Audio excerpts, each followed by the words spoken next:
It is that time of year. Baseball is in the air. We welcome you to Spring Training 2011 and to the Grapefruit League as we get ready for the start of the regular season. From Roger Dean Stadium in Jupiter, Florida, Spring Training home of the Florida Marlins. The fans are ready, the grounds crew is ready, and the players and, yes, even the announcers are getting ready for baseball in 2011. That is the scene inside Roger Dean Stadium. Good to have you with us. Hi, everybody.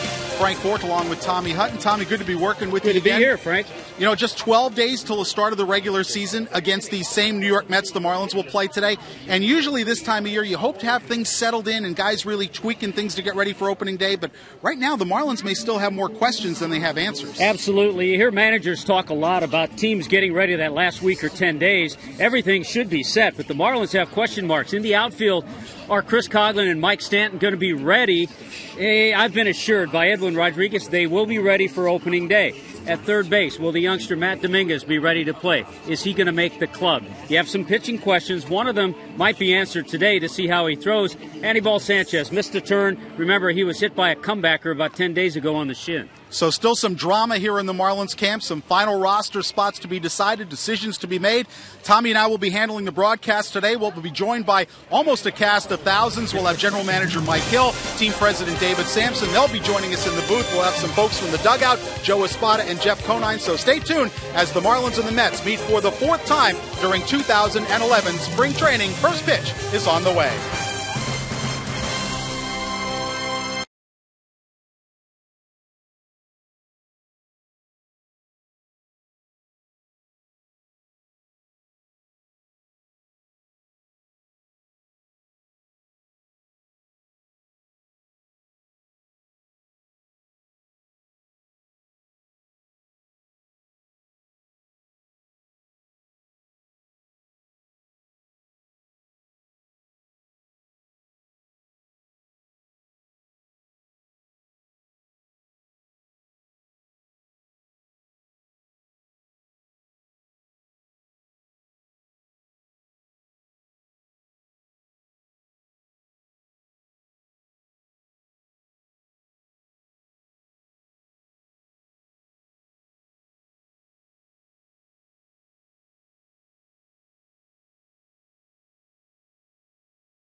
And spring training baseball here on Fox Sports Florida. The Florida Marlins and the New York Mets this afternoon. Frank Fort along with Tommy Hutton will be joined today by a number of people, Tommy, including Mike Hill, Team President David Sampson.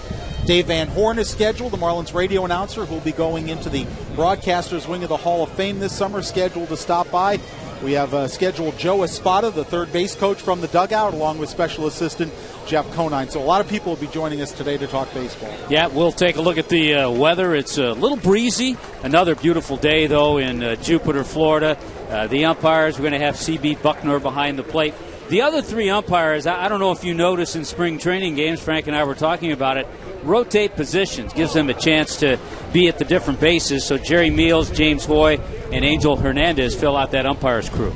That is C.B. Buckner calling balls and strikes today. And for the Marlins, making the start on the mound will be Anibal Sanchez.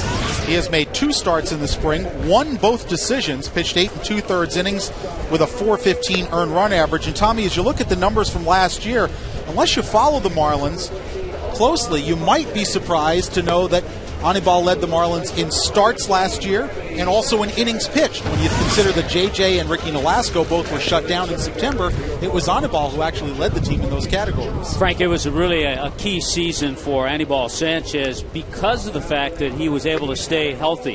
195 innings, winning those 13 games. He had a complete game, and he threw the ball well. Now, in spring training, it's a little different story. he hasn't been able to stay healthy, mainly because he took a comebacker off the shin and missed his last time out. I talked with Randy St. Clair, the Marlins pitching coach. Randy was thinking he'd like to see at least 70 pitches from Anibal Sanchez today. His last start came March 5th against the Boston Red Sox in Fort Myers. Picked up a win there. Here's the Mets starting lineup today. Former Washington National Willie Harris leads off in left field. Luis Hernandez plays short. Scott Hairston in center field, former San Diego Padre. Ike Davis coming off a terrific rookie season at first base. Nick Evans at third. Lucas Duda in right. Brad Emus bidding to win that second base job, and we'll get into that situation a little more as the game goes on. Former Marlin Ronnie Paulino hits eighth, and Chris Young, the pitcher, hits ninth. And here's Willie Harris to lead it off for the New York Mets. A few Met fans a little disappointed. David Wright, Jose Reyes didn't make the trip down from Port St. Lucie. Harris takes up high, ball one. Willie hitting .306 here in spring training in 36 at-bats. He's got 11 hits with 5 doubles, a couple of home runs, and 5 driven in. Willie Harris, the guy the Marlins have seen a little bit over the last few years. He was with Washington. He spent some time with the Atlanta Braves. He's a quality fourth or fifth outfielder on a major league club. So what you're saying is he's making a tour of the National League East. Yes. In terms of uniforms worn. 2 balls and 1 strike to Harris.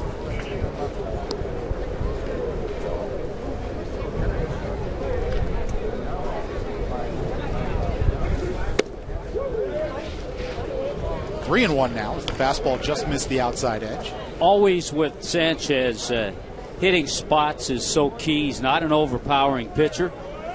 He can be sneaky at times, but he has to throw strikes to be successful. Fastball on a 3-1 count was in. Count runs full on Willie Harris, the leadoff batter here today, as the Mets and Marlins meet for the 4th time here in Grapefruit League play in 2011. That's lined right at the first baseman, Gabby Sanchez. 1 out.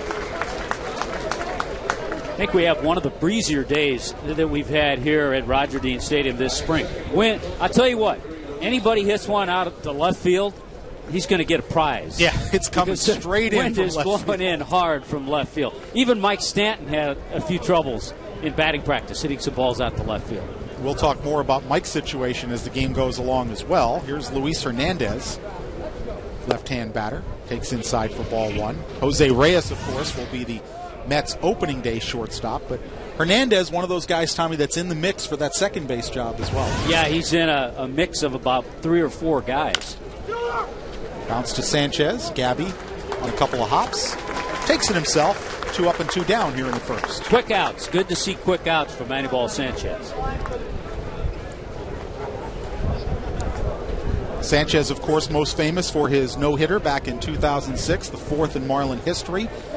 And last season was his first since then that he went through injury-free. And I think it's a big part of the Marlins rotation, Tommy, when you back up Josh Johnson, Ricky Nolasco, Javier Vasquez is slated into that 3rd spot. If Anibal pitches to his potential as a number 4 guy, that's a good number 4 starter.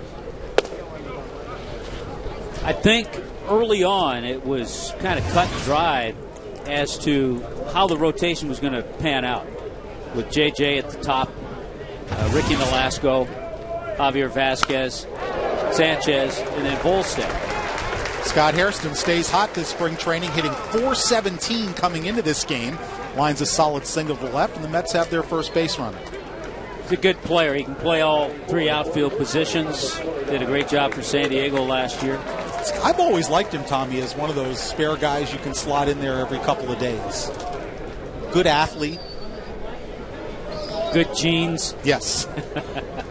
Here's Ike Davis, the first baseman. Davis coming off an outstanding rookie year. 601 plate appearances, hit .264 with 19 homers, 71 runs batted in 33 doubles. He lines that one deep to right field, but Dwayne Wise got a nice jump and runs it down for out number 3. Davis hit it hard, but right at Dwayne Wise, playing right field today for the Marlins. We go to the bottom of the first, no score.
We are back at Roger Dean Stadium, bottom of the first inning. Marlins coming to bat after the Mets go down scoreless in the first. We've been talking about the Marlins starting rotation projected.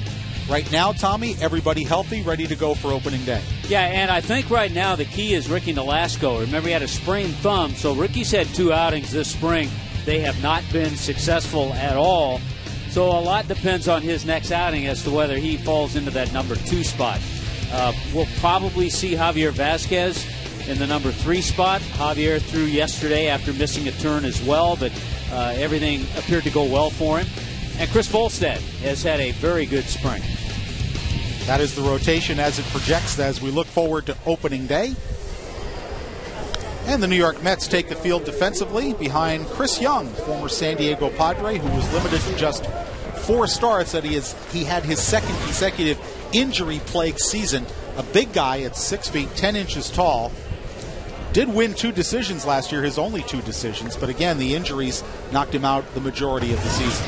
He's had years, 1 year with Texas, a couple of years with San Diego, where he had some success. But here's a guy who has never thrown 200 innings.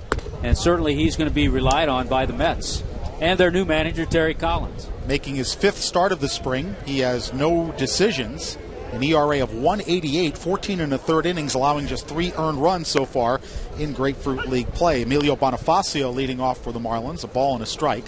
Bonifacio hitting .250 on the spring. He leads the Marlins in at-bats this spring with 44. Has a double, a triple, and has driven in 3, also stolen 4 bases. Slashed foul. Always fun to check the lineup when Bonifacio's in it in spring training to see where he's playing, because he can play so many positions. Today it's center field. He is the Swiss Army knife on the Marlins roster. Edwin Rodriguez very comfortable plugging him in at second, short. There's another ball fouled out of play. Even third. Has played left, played center, even I believe made an appearance in right field one time last year. Edwin was asked today what he thought Bonifacio's best position was defensively, and Edwin, who would know something about this, being a former second baseman, said second base. Above average as a second baseman defensively. 2-2 the count on Bonifacio. Edwin Rodriguez entering his first full season as Marlins manager. Team went 46-46 under Edwin after he took over last June. That sliced through. Good play by the third baseman, Evans. Straightens up and throws out Bonifacio. A defensive gem to start the day for the New York Mets. Well, that's a terrific play by Nick Evans. We've seen him a little bit in left field. He can play some first base, but he robs Emilio Bonifacio of sure extra bases, a sure double, maybe even a triple. But a nice job by Nick Evans. And a good swing by Bonifacio. That's what you want to see him do. Slash that ball on the ground and use his speed. Unfortunately, just a little too close. Slash and dash. That's it. For Bonifacio. Here's Omar Infante coming off a 3-for-3 day yesterday in a 5-4 Marlin victory over the Cardinals. Infante hitting .371 this spring with a .400 on-base percentage.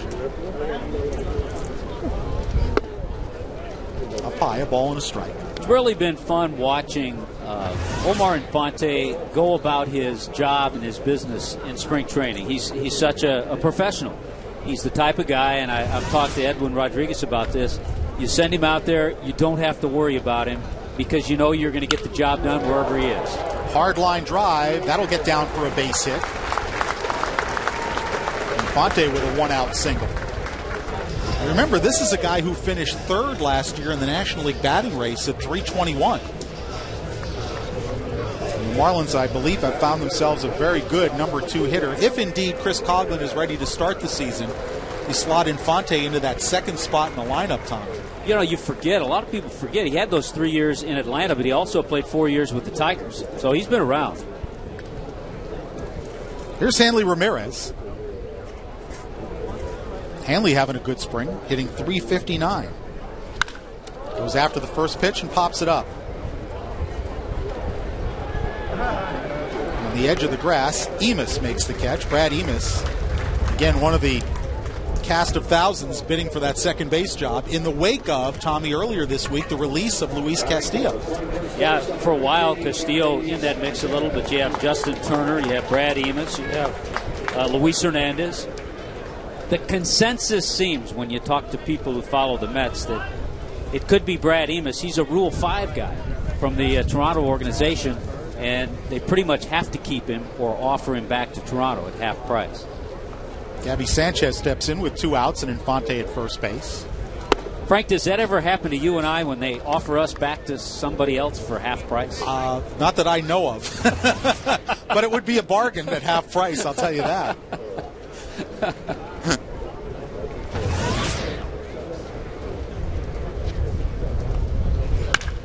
Gabby hits it hard right at Hernandez, the shortstop. Throws on to Emas for the 4th, so the inning is over. No runs, a base hit, and 1 left. After 1, we are scoreless in Jupiter.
Dean Stadium, top of the 2nd inning. Mets and Marlins are scoreless as we move to the top of the 2nd.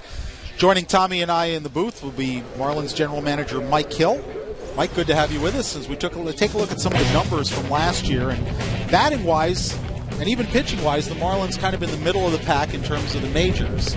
But that fielding percentage is something you'd like to see better. You and Larry Beinfest believe in pitching and defense, and that was one reason Perry Hill was brought back into the organization as the first base coach and infield instructor. Definitely, Frank. That's something that's always been a priority for us, and something we hadn't been able to really fully address until this offseason. And I think with some of the moves we were able to make with bringing over Infante, taking a long look at our top prospect, Matt Dominguez, you see infield defense is a priority for us, and it's something with our quality pitching that we want to make sure we have the right guys behind them picking up the ball. Nick Evans leads off for the Mets here in the 2nd. Mike, the Marlins have made their share of errors in spring training. Is it tough to assess defense on these fields in these conditions sometimes, or do you scout it the same way you would at a Major League diamond? Well, I think you look at the body of work when you're talking about veteran players and what they've done historically. We're still evaluating the same way. You just look at the situation sometimes. You talk about a young guy like Matt Dominguez and some of the errors that he's made, and they're definitely uncommon. As you see the single there to left field. But that's one thing from our standpoint. We try to take that all into account when we're evaluating our overall defense. Frank, I thought that was good. You and I are kind of sharing play-by-play. Mike just jumped in. He just jumps in. Yeah, that's great. I got to like that. Putting that Harvard education to use. There you go. So you got a Harvard guy up in the booth. You have a Princeton guy out on the mound for the Mets. There's Lucas Duda playing right field today. This guy may get a little playing time for the Mets, depending on Beltran's situation. Now, that's one thing everyone's trying to manage as best they can, are the injuries and getting everyone healthy, because ultimately you want to make sure that you hit the ground running and you're ready to go full strength opening day. Mike, Tommy and I were talking last inning about Omar Infante, who's had an outstanding spring with the bat. Guy who is 3rd in the National League last year, but just being around him on a day-to-day basis, the one impression that I get and Tommy gets is that he is a true pro. He prepares the right way, goes about things the right way, and sets a great example for the younger players. Definitely, and that's one thing that we wanted to acquire is that consummate professional and a consistent player day in and day out. You know what you're getting. You know what you have at second base. You know when the ball's hit to him that it's going to be an out. And I think when you talk about your overall defense, that stability and what he also will offer to Hanley and also in terms of being a stabilizing factor. You want a guy who's a consummate professional like Omar is. 2-1 to Duda. Scoreless in the top of the second. Mets have a leadoff base runner as Sanchez checks on Nick Evans over at first. How about John Buck, your big free agent signing from the offseason behind the plate? He's another guy that strikes me as a guy who's a hard worker. Don't have to worry about it. And you put him out there and let him do his thing. Exactly. And we haven't had a lot of stability behind the plate since the World Series year, and that was something that we really wanted to focus on. And it ties right in with that overall team defense. You've got the captain of the team, the quarterback of the team, per se, with that catcher who's involved in every play. And you want to have a veteran influence back there. And JB has been that, as we see a ball up the middle. Broken bat could be two. Hanley takes it to the bag himself and throws on for the 6-3 double play. All right, you're here. Who is over on the backfields watching Chris Coghlan and Mike Stanton play? Jim Fleming. Jim Fleming is our eyes and ears over there. Jim, our VP of player development and scouting, he sends regular updates on what's going on with Mike and Cogs over there, and we're on top of it. Brad Emus, the second baseman, bats with the bases empty and 2 out. Mike talking to Mike Stanton today said they have not used a pinch runner for him, a courtesy runner, when he's reached base the last 2 days, and he'll run again today should he get on base. That ball in the left field, Morrison going back toward the corner, won't get there. Logan will track it down finally on the warning track, and Emus is in with a double. Mike also said if everything goes well today, he'll be playing some outfield in some minor league games this week, so that apparently is a good sign toward him being ready for opening day. I would say both Mike, and you heard that's an accurate update with Mike, and the similar information with Chris Coghlan. We're just being protective of both of them, being cautious with both of them. Obviously the goal is to get them both out and playing here in major league games and before the end of spring training, but we want to put them through all the paces in the minor leagues. Mike, as you said, is running on the bases and pounding the ball offensively on the backfields, and the same with Chris, who's playing every day center field there and doing the things that he needs to. We just want to make sure that they're good to go on the backfields before we bring them back to the main fields. Here's Ronnie Paulino with 2 out and a runner in scoring position. Important, Mike, for Anibal Sanchez to have a good outing today. The fact that he's missed a little time. Well, that's the one thing, and we saw it yesterday with Javier Vasquez after he was skipped to start. Anibal in his previous start took the line drive off his shin, and we skipped him. So you want to get him back in the flow of things, and just to make sure that he will be ready as we progress towards opening day and getting our starters stretched out and ready to go. Javier Vasquez had a solid start yesterday. How was his progression after missing the one start with a tender elbow? He feels great, and I think you talk about where you are as you approach that opening day, and you just want to make sure guys have thrown the innings, have gotten the work that they need, and they can hit the ground running. 2-1 to Paulino, who asks for time. How about Ricky Nolasco? Of course, Ricky came in the spring with the jam thumb, couldn't throw for the first 2 weeks of Grapefruit League games. He's had 2 rough outings as he tries to round into shape. Is there a level of concern for Ricky at this point? There's not a level of concern because first and foremost he's healthy, and I think that's priority one as it pertains to all of our starting pitchers here, is that they're healthy. And now it's just a matter of shaking the rust off and making sure that he sharpens up his fastball command, his breaking ball, and that's what we're using spring training for, is to make sure we get there. I think the good news with Ricky and watching him is that he's at least been able to snap off the good curveball, and that's using that thumb that he missed some time with because the thumb was sprained. Definitely. He's healthy. The thumb feels good. The knee feels good. Physically, he feels great. And it's just a matter, with pitching and pitchers, and it's a feel thing. It's a total feel thing. He's able to snap off those breaking balls, which is definitely positive. And it's just a matter of getting that location back and feeling comfortable with your ability to throw the ball where you want to. Full count to Ronnie Paulino. Emus at second with 2 away here in the top of the second. Frank Fort, Tommy Hutton, and joined in the booth by Marlins general manager Mike Hill. Called strike 3 on the outside edge. C.B. Buckner rings up Ronnie Paulino. That'll do it for the Mets in the top of the second. There was 2 hits, 1 runner left on. We'll go to the bottom of the second, still scoreless.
To Roger Dean Stadium as we go to the bottom of the second inning, scoreless between the Mets and the Marlins. Fans, full season ticket plans in the new Marlins ballpark are available now. Select your seats in the new Marlins ballpark and be part of the future of Marlins baseball in Miami.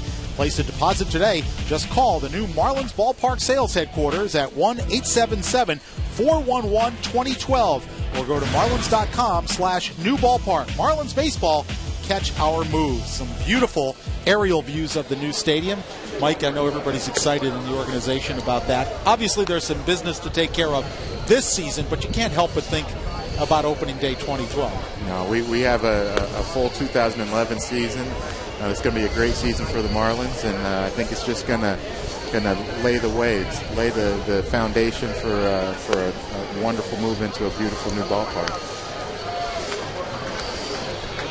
Construction coming along beautifully. We're going to have updates on our Marlin broadcasts on a bi-weekly basis. Well, on this one today alone, we're going to have David Sampson. I believe we're going to have Claude Delorme coming up talking about the new ballpark. And they can really give you the specific side. We won't ask you about the specifics of the new ballpark. You just know the size of your office, right, Mark? Well, I know what the clubhouse is going to look like and the playing surface. So they'll give you all the details. Logan Morrison to lead it off, bottom of the second inning, takes ball 1 from Chris Young. Logan was scratched from yesterday's game against the Cardinals with flu-like symptoms, feeling much better today. Grounded foul. He said, my swing felt good yesterday in BP. My body didn't feel so great. It's another one of those things, and Tommy, you know as well as anyone, you get into spring training and you get all these guys together and you just want to make sure you get through and nobody's sick, nobody's hurt. You just want to get to that opening day and make sure everybody's ready to go. I don't think it's as big a concern as some make.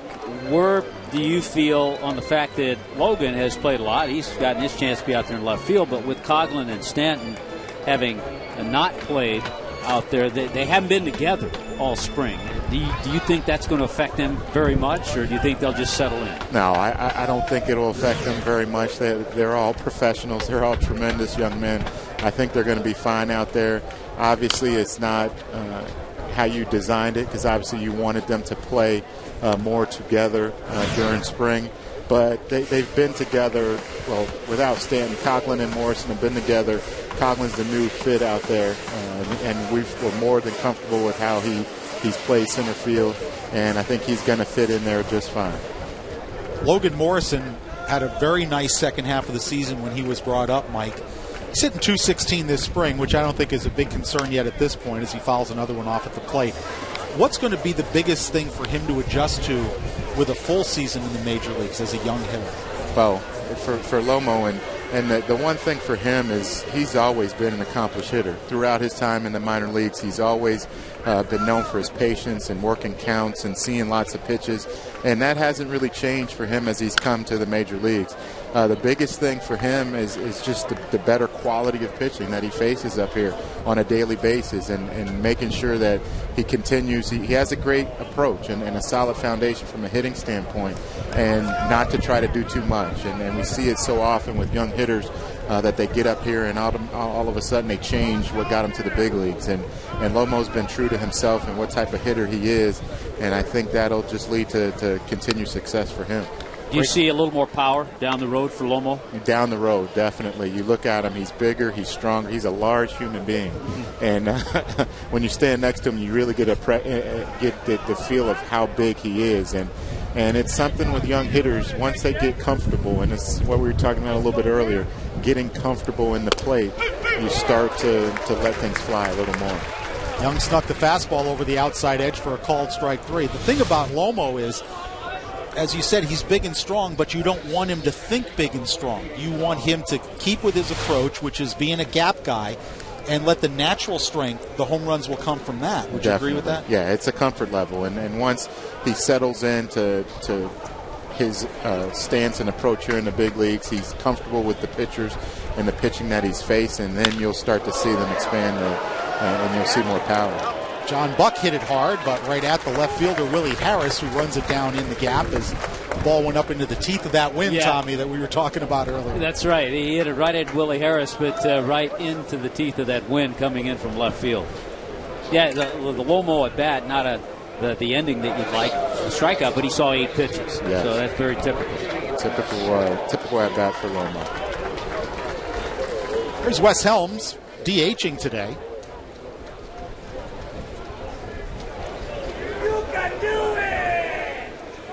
Of course, this is one of those strange little things of spring training. The Marlins have chosen to use a DH, and the Mets have Chris Young taking his swings as a pitcher. Yeah, and that's one of those things that's people who understand the purpose of spring training and what you're trying to accomplish. We chose to give more at-bats to our guys, and our pitchers will hit after the off-day. Helms grounds out to Hernandez to end the inning. Our thanks to Marlins General Manager Mike Hill. Good to see you, and we'll see you down the road. All righty, guys. My pleasure. Thanks, Mike. End of 2, still scoreless in Jupiter.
Welcome back, Roger Dean Stadium. Grapefruit League play on this Sunday afternoon. Mets and Marlins scoreless as we head to the top of the third. Frank Fort along with Tommy Hutton, and joined in the dugout now by Marlins third base coach Joe Espada.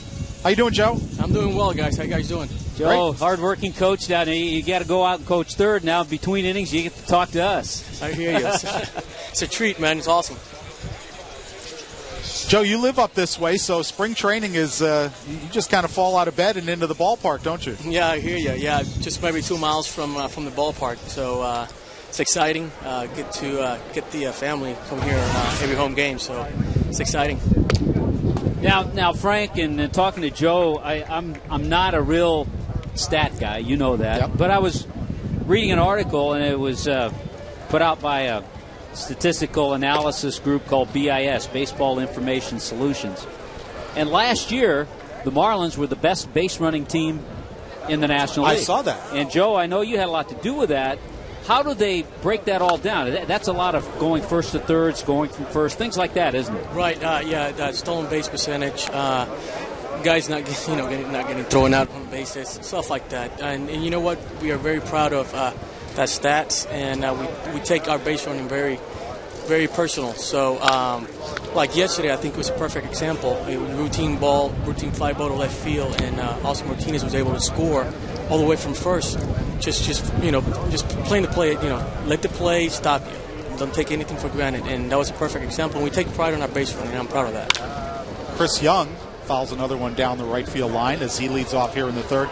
Joe, you seem to be, as a third base coach, what our observation was, you're aggressive, but there's a method to that madness. You do a lot of studying. You even go out during batting practice and envision who's in the outfield and what kind of arms they have, and play balls off the bat as to whether you would waive a runner or not. I mean, this is something you work at personally. Absolutely. It's very important. For me, I don't like to, at 7 o'clock, go out to the third base coaching box. And those first reads, to be my first reads of the day, I feel uncomfortable. So I like to get that out of the way early and just kind of have a picture of what could happen. I do situational, men on first base, men on second base. And I put an outfielder out there, and I just play off the bat, and I put a base runner out there. Sometimes I just put Bonifacio, and I put not as fast guy like maybe Gabby, who is a great base runner, but it's not as fast. And I just play the balls off the bat, and I make some calls, just like I'm out, just like I'm in the game. So it's important to prepared prior to the game, and so far guys have responded really well to that, and hopefully we keep that going. Now, I know you're not going to give us the signs, and you shouldn't. I'll give them to you. Well, spring training signs. But that which brings up another question. Sure. Do they differ and vary a little bit from last year, and then how do the signs change from spring training to when the season starts? Well, some of them change, some of it don't change, depending on certain hitters and also the teams that we play. We played the Mets a lot, so I kind of change them when we played New York, and maybe when we play all the teams that we don't see as much during the season, I might keep them the same. But I try to not change them as much. I'm not trying to trick my hitters. So far they've been pretty good with them. And last year I think they did a nice job picking signs up. Joe, you mentioned Gabby Sanchez, not a guy who's fleet of foot, but he's a good base runner. Is base running, being a good base runner, is that instinctive or is that something that can be learned? It could, you know what? Their instincts are very important, but you could work on those. During BP, just getting some reads off the bat, understanding where the outfielders are playing, knowing, reading the catcher's knees and the angle of the ball and balls in the dirt. There's just stuff that anybody could work on. You don't have to be fast to be a good base runner. You got to be smart. Concentrate, being able to pick one thing out of the defense mistakes and just take advantage of it. So that's what we really try to do. That's what I try to preach. Not being fast, just put pressure on the defense, and then make a mistake, we'd be ready to take advantage of it. How long does it take you to get ready in spring training, Joe, third base coach? You know what? For me is getting a feel for Edwin, his signs.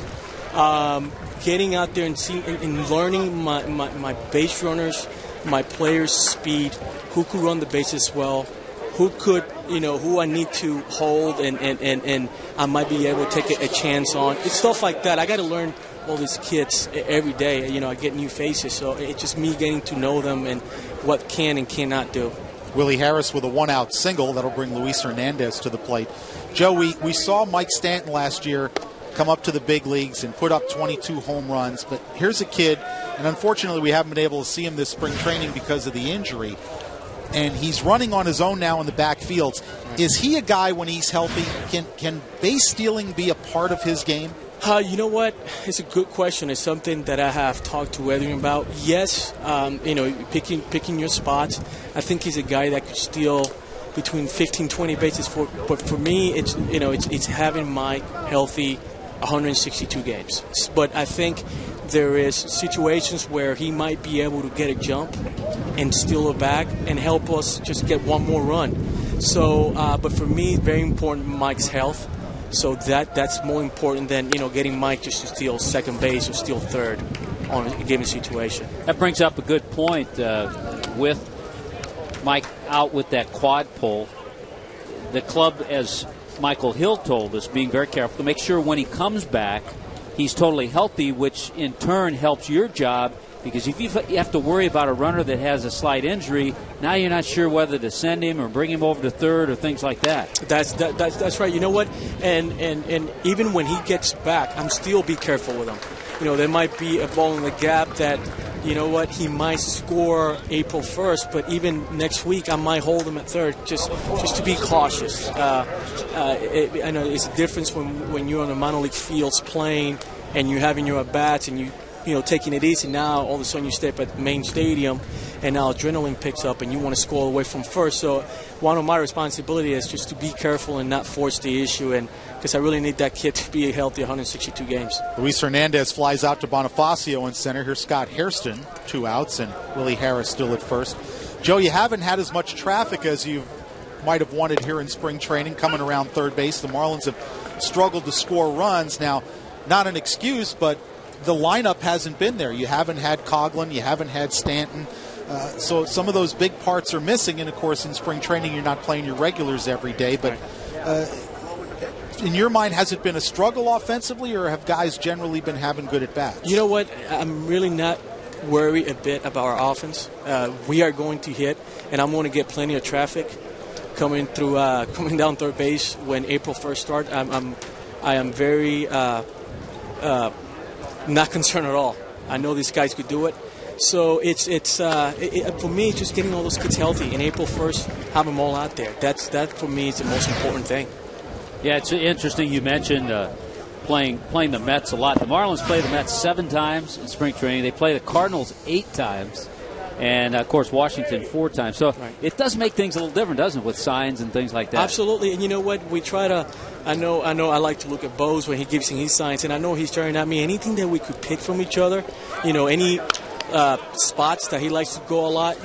We at third base coach playing spring training games, we got to make sure that we're not giving some of our hot spots away, to other coaches. So, I try to keep it really simple, not flash too many signs in spring training, because – we see each other so much during the summer that that's one thing that you could actually give away some signs, and that's like base running. You're looking for a way to get an advantage from the opponents and try to beat them. So that's another way you got to be careful, just giving signs away.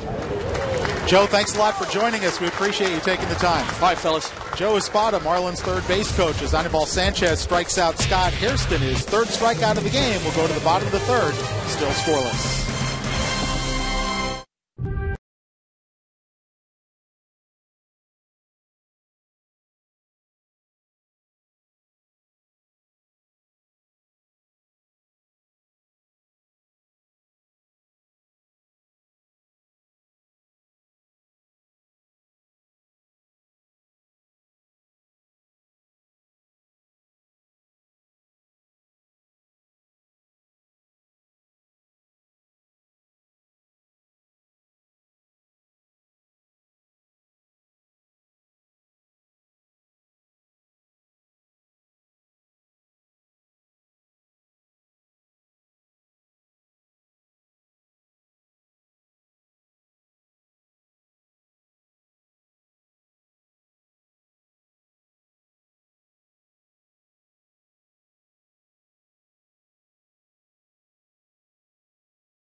Third inning here on a Sunday afternoon. Marlins and Mets are scoreless at Roger Dean Stadium. Don't miss the first Baker Concrete Marlins Super Saturday of the season, April 2nd, featuring a post-game concert with Miami's own Pitbull. See your Marlins battle the Mets at 7:10. Call 1-877-MARLINS or go to marlins.com today and lock in your seats for Super Saturday, April 2nd with Pitbull. Marlins baseball. Catch our moves. Frank, you know I'm into all this stuff. Oh, yeah. I saw Pitbull and Mark Anthony hanging out at American Idol. Did you know? Yeah, they were hanging out last week, checking on things. Well, I know before that concert, you'll be out there repeating the lyrics to Who You Rollin' With, Shake, and, of course, 305 Anthem. Myself and Kenny Lee will be right there. Absolutely.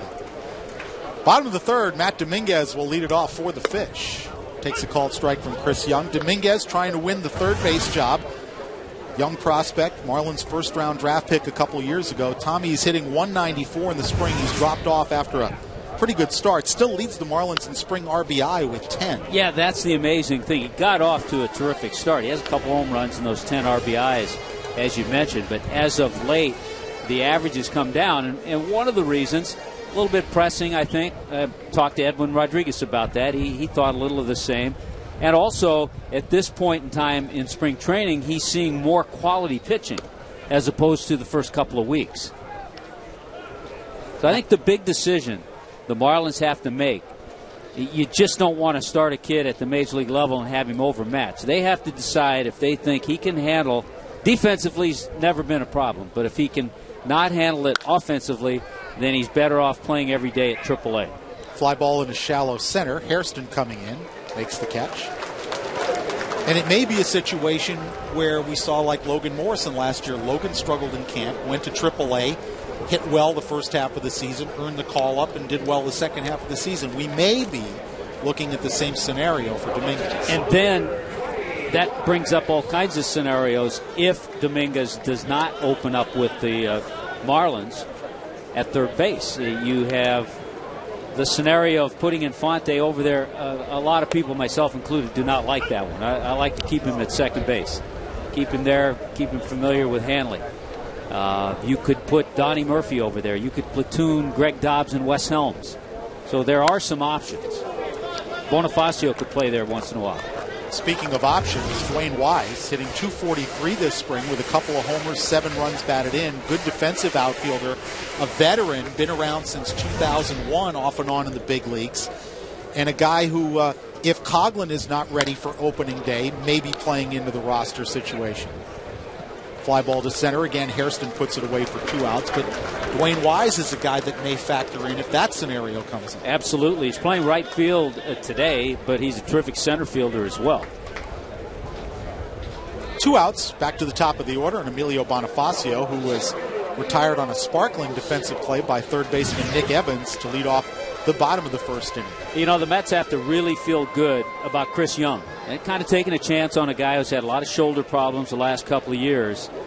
He also was taken out of the game, put on the disabled list. He was hit a few years ago in the face, line drive off the bat of Albert Pujols. But when he is healthy, he is very deceptive. We've talked about him being 6'10", and he hides the ball well. He's not an overpowering guy. He's just very deceptive out there.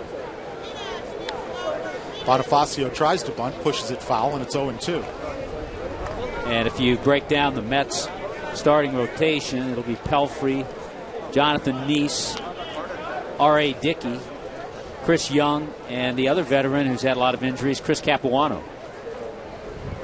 Former Milwaukee Brewer.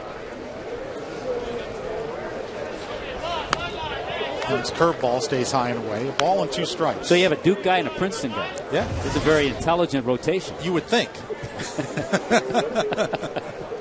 In theory, anyway. Right, Tommy? Well, Young was center on the Princeton basketball team. Strike 3, Bonifacio waves and misses. We've played 3 full here at Roger Dean Stadium. Still scoreless between the Marlins and the Mets. David Sampson will join us next.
Marlins overseas visit to the troops this offseason, visiting Bahrain, Qatar, and Germany.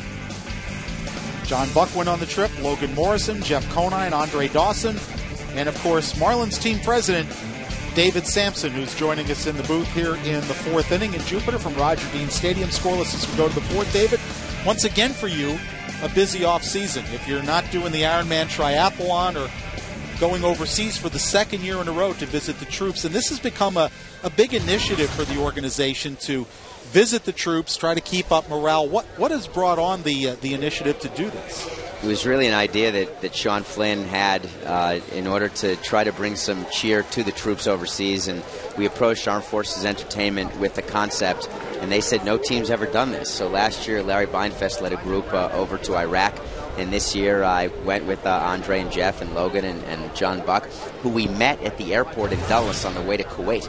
That's the first time any of us had ever met John Buck. And after a 14-hour flight and 8 days together, we were fast friends, that's for sure. All the players I talk to about these say it's a life-changing experience to see what these service people do on a day-in and day-out basis, and I know you feel the same way. Well, we live a pretty sheltered life here, guys. We watch baseball, and we watch grown men play a kid's game and entertain people. Davis grounds it on one hop to Gabby, who makes the play unassisted. But at the end of the day, what's going on overseas, it's real. Where we were in Bahrain, just so you guys know, it's off limits now. All the places we walked. That happened shortly after you came back. About a week after. Yeah. We would have been airlifted out of there within 10 minutes if that had started while we were there. We always felt safe with the armed forces around us at all times. But I'll tell you, all the places we were, Jeff Conan and I were just talking earlier today about it. They're gone. You know, we went and ate shawarma at a stand, this great food, and we're not sure it's even there anymore. So you don't realize how tough it is around the world in the armed forces and the things they do to help us. You know, we're here in Jupiter, Florida. It's 82 and sunny. I'd say we're pretty lucky. Evans grounds it to third. Dominguez across to Gabby. 2 outs. David, does it amaze you the way the servicemen and women react to visitors going over there, especially the baseball team? I don't think they have to be superstars. They're just there. It does, and you're seeing now a hospital visit, Landstuhl Hospital, where all of the wounded warriors go who are anywhere in Iraq and Afghanistan. They have to go to Germany first before they get back to the States. And just seeing these soldiers and what they're going through, we walk in there, and, you know, John Buck will walk in and say a few words, and then Logan walks in, and then all of a sudden Andre Dawson, you know, and there's some Cubs fans over there, and they're just so happy that we took the time. What they all said to us was, everyone says they support the troops, and that's great, but you guys actually get on a plane, and you guys actually come all the way across the world and see us, and it really means a lot. And your guy, John Sulzer, was there, by the way. Well, I was going to ask you about him. On a lighter note, our producer, in-game producer for all of our Marlins telecasts on Fox Sports Florida, 150 games this year, John Sulzer was there on the trip. Did you have any trouble controlling it? That's a loaded question. There's a pop-up on the infield. Right near the mound, Hanley takes charge and makes the catch. David, can you hang around another half inning? I'm going to think about the answer to the Sulzer question after the break. You ponder that during the commercial break. Scoreless as we go to the bottom of the fourth.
Video of a clinic that the Marlins did over in Germany on their trip to visit the troops, and some of the kids of servicemen and some of the other folks over there. A lot of baseball teams. We've seen teams in the Little League World Series from Germany and some of the Southwestern Asian countries, as we're joined again by Marlins president David Sampson. So there were some lighter moments over there as well.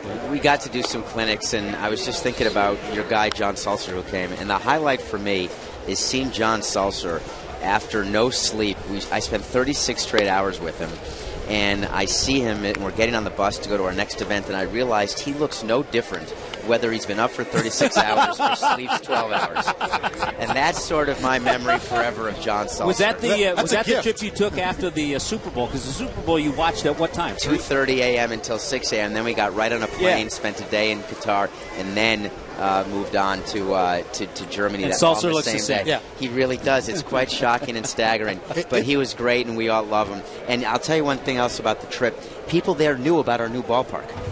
Did they? That took me by surprise, that there were soldiers, not necessarily from Florida, who follow what happens here in the States and follow baseball enough to know. They would say, hey, only one more year until the new ballpark. So that was interesting to see, and it definitely keeps all of us working hard in that ballpark. Any new things you can tell us today that are going on with the new park? I know we're going to have Claude Delorme on later. Tell us some things about the new park. What's going on lately? Well, one of the interesting things that's just taking place now is the operable wall is now installed. So if you look here, I really missed your telestrator. I know, no telestrator. That was my favorite thing with the finger. We need a better budget here for spring training.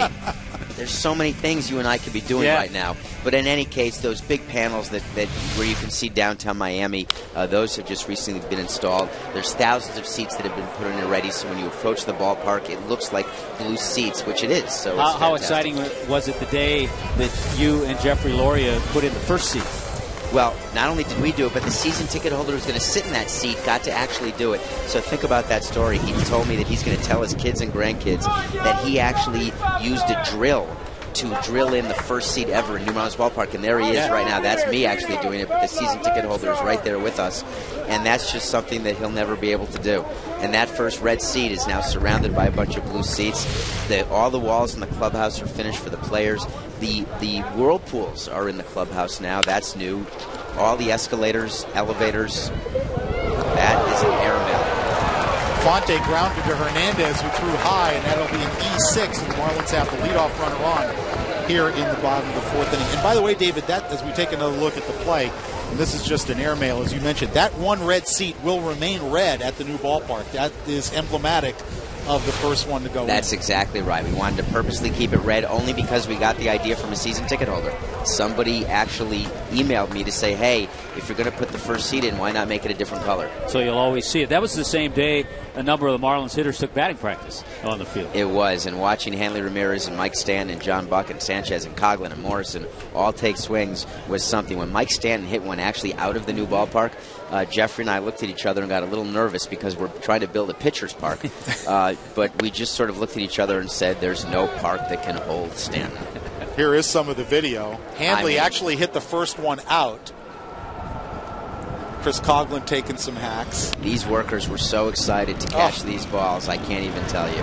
Now, Jeffrey didn't actually pitch BP. No. He went out there and took a few throws prior to Jeff Vergellis. That's a good bit of editing. That was good. Can you imagine? This is what Sulser does for a living, right? Now everyone thinks Jeffrey's throwing BP. Look at all these workers. That's the one that Stanton hit up on the walkway. The removable windows might have been in danger. They would have been removed. The good thing is they're hurricane-proof, but we call them Stanton-proof. Here's Hanley batting with Infante aboard, nobody out here in the bottom of the fourth. Now we have to talk a little strategy to get ready for the season, Frank. You know how we do that.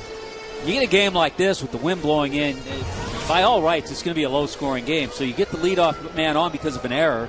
You'd love to see the Marlins take advantage here and at least score first. What's the strategy? Do you want him getting the runner over? Do you want you just want to see him score. Just the fact that the Marlins caught a little break by Infante getting on because of the error. Grounded up the middle. Backhanded by the second baseman. Emis is thrown not in time. That'll be an infield hit for Hanley. Good play by Emis just to keep the ball close to the infield and prevent Infante from advancing further. So the Marlins have the first two aboard here in the bottom of the fourth against Chris Young on an error and an infield hit. Yeah, not too much of a chance for the Rule 5 second baseman Brad Emis to throw out Hanley, but here we go. A little situation now, a couple of runners on, nobody out. One of the things we talk about this offseason is cutting down strikeouts, because as you and I have spoken, Tommy, all the time, when you strike out, nothing good can happen. But look what just happened here. A Little East 6 and a Sinai ground ball, and all of a sudden first and second no outs with a real scoring opportunity with your cleanup hitter up. And that's one of the things that John Maley's been working on with these guys. You will have people make that argument, though, that a strikeout is an out just like any other out, but I disagree. I'm not one who agrees to that. Because you put the ball in play, something can happen. Yeah, that's statistically not right, actually. An out is not an out. A strikeout, I guess you could say, could be you could reach first if the catcher doesn't catch the third strike. But no, you want to put the ball in play. Gabby Sanchez grounded into a fielder's choice his first time up, having an outstanding spring coming into the game at .438 with a .550 on base percentage. And Frank, these two guys back-to-back, Gabby Sanchez, Logan Morrison, are guys who give you those kind of at-bats, really grind it out. Young steps off. David, if we can get back to the ballpark for just a second. The roof tracks, the last time I was down there, a lot of the sections were in place. Where are we on getting toward the finish of the roof? Gabby hits it in the air. We'll get to that in just a minute. Hernandez, the shortstop, out battling the sun and makes the catch. Throw back to second, not in time. The last piece of steel is going to be lifted here in the next week. So think about that. There's no more steel going up in the air. That's how close the roof is to being completed. Now, the final white tarp is not going to be up until July because it's covered in white. There's a fabric sort of canvas covering, but all the steel you're seeing right now, that is the center piece of the roof. Those two on the right, they're going to be combined together to be the big piece of roof. And the two pieces of roof on the left, that's actually the furthest east piece and the furthest west piece. They're just next to each other now for construction purposes. Here's Logan Morrison, still first and second, now one out. Here's a question I get asked. I don't think you can give me an answer, but because maybe as it gets a little closer to 2012, people will ask, what's the name of the ballpark going to be? It's coming soon. Yeah. It's coming soon. We've definitely had some interesting conversations with some companies who really want to be associated with what we're doing here and with the whole story of the Miami Marlins and what the Marlins mean, not just to Miami, but to all of the Americas. Think about where we're located now, and with our team and with our future secure, we are Miami, as you know, is the gateway to the Americas, and we are going to be the team of the Americas. So there's a lot of companies that want to take advantage of that, and it's been an exciting time for us. David, I've, of course, been down to the ballpark numerous times and to the sales suite as we await the 2-0 to Morrison. Put in the air, center field. Hairston drifting toward right center.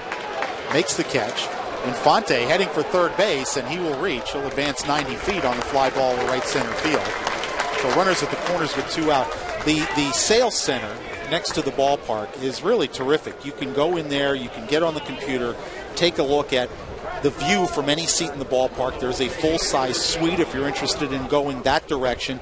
And I understand the premium sales of the seats behind the home plate area are going very well. Well, those are actually sold out. The Diamond Club behind the plate is 379 seats, and that's sold out. Just to give you a comparison, the batter's box at Pro Player has about 170 seats. And there's very few season ticket holders in there because we can't really offer any great amenities, and it's not premium enough. What are some of the amenities of the premium seats? You have your own great lounge. I don't mean the steel tables that are outside the batter's box now. It's an upscale lounge with upscale food. All of it's included. So peanuts, popcorn, a great 5-star buffet. All of it is there. Hanley running on the first pitch to Buck. He skies it to right field. Lucas Duda circling and making the catch. And Marlins can't take advantage of the first two runners being on. We are through 4 and scoreless. Our thanks to Marlins President David Sampson for the visit.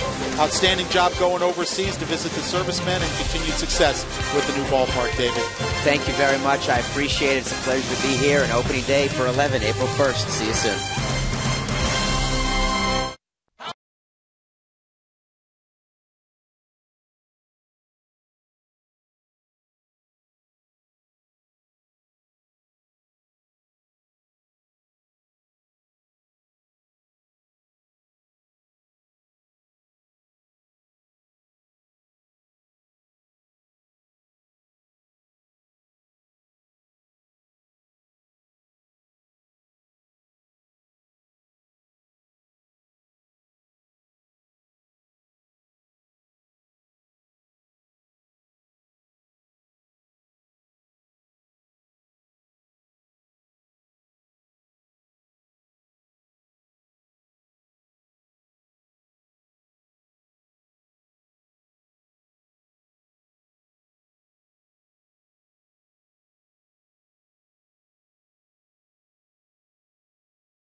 Anibal Sanchez and Chris Young putting up nothing but zeros so far in the run column as we go to the top of the fifth here in Jupiter. Frank Fort and Tommy Hutton. Grapefruit League Baseball in 2011 as we get ready for opening day. It'll be the same two teams on April 1st, a Friday night. Marlins and the Mets to open the 2011 season, our Marlins final season in Sun Life Stadium. And joining us from the dugout is Marlins Special Assistant and Fox Sports Florida Marlins analyst, the dual title, Jeff Conine. Many hats. Many hats. Many hats, yes, of course. How you guys doing? Good. Niner, how you? Excellent, excellent. I know you're out here around batting practice, checking in on everything. You see a whole lot more than we do. Yeah. That's another one of my hats. You see me in uniform here, so I'm doing a lot of instructing in the mornings during our workouts and in batting practice, hitting ground balls to the guys, and then in the dugout here for the game. So getting to see a lot of action.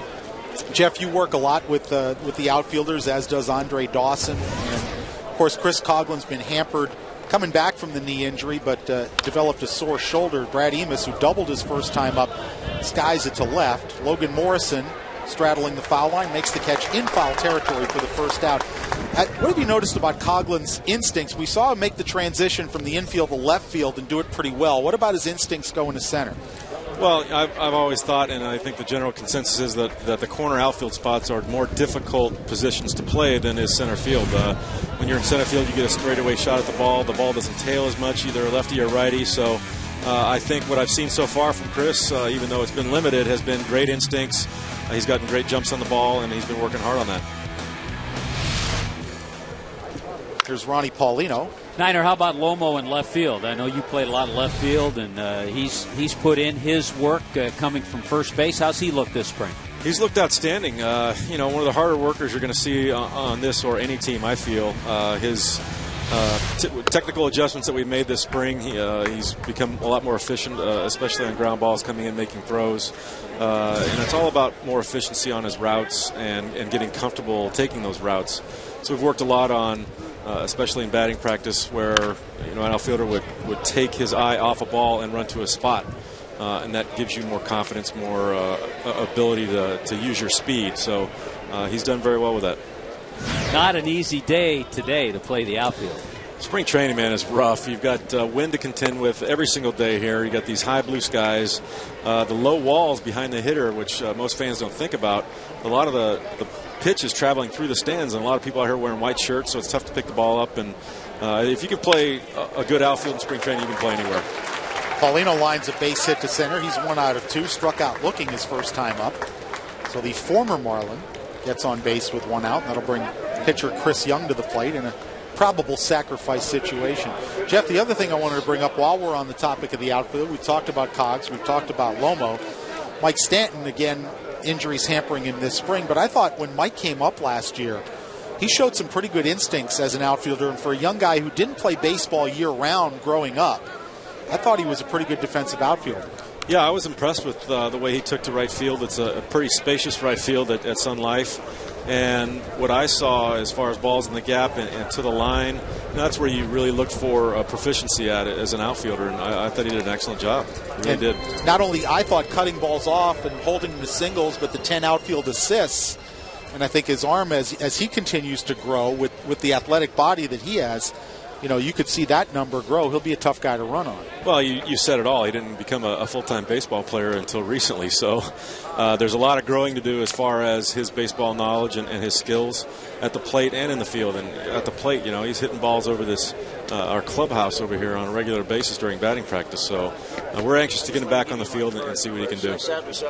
Let's shift gears and go to pitching. You face a lot of pitchers. I think a very good outing today from Anibal Sanchez, his longest so far this spring. He's mixed pitches up well. He's just gone over 60 pitches. I know he'd like to get through this inning. Bullpen's busy now, but I think overall a good outing for him. Yeah, he's had a great outing today, and he had the ball line drive that he got off the shin his previous starts. That kept him out a little bit, but he's been actually pretty consistent all spring, and he's kept the ball in the strike zone, and that's him. He doesn't try to be too fine and try to nibble on those corners and just use his stuff, which is very good. He'll have success. Young nicely gets the bunt down with 2 strikes on him. And again, Tommy, you mentioned just get it in play. You mentioned that a lot. That wasn't a great bunt in terms of directionally. It was back at the pitcher, but gets the job done. I have a theory. If you get it in play and 90% of the time, even if it's back to the pitcher, you're going to get the job done. Most pitchers aren't going to be real aggressive and turn and throw to second base. Speaking of throwing to second, Buck guns it down and catches Paulino drifting off the bag as Hanley Ramirez applies the tag. So Buck helps his pitcher out of the inning. Niner, thanks for the time. We'll see you as always here in Jupiter. All right, thanks, Frank. And of course, Jeff will be with us on every home game here on Marlins baseball during the course of the season. We'll go to the bottom of the fifth, still scoreless here in Jupiter.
Ended Ronnie Paulino on second with 2 out. Pitch taken by Willie Harris, Tommy, and John Buck just guns it down to second. Well, you saw Ronnie trying to skip off and get as big a lead as he could with 2 out. He was trying to score on a base hit. Got a little bit too far. A heads-up play and a strong throw by John Buck. And good on the other end for Hanley to get over there and put the tag on it. Talking to John Buck earlier in spring training, he mentioned that in Toronto last year, he went from Kansas City to Toronto last year, worked a lot with fellow catcher Jose Molina of the famous Catching Molinas and learned a lot from Molina about the art of catching. Said it really helped his game defensively. Paulino, of course, who you're looking at, was a Marlin last year, was suspended for a violation of the league's drug policy, baseball's drug policy, and he will have to continue to serve that suspension at the start of this season.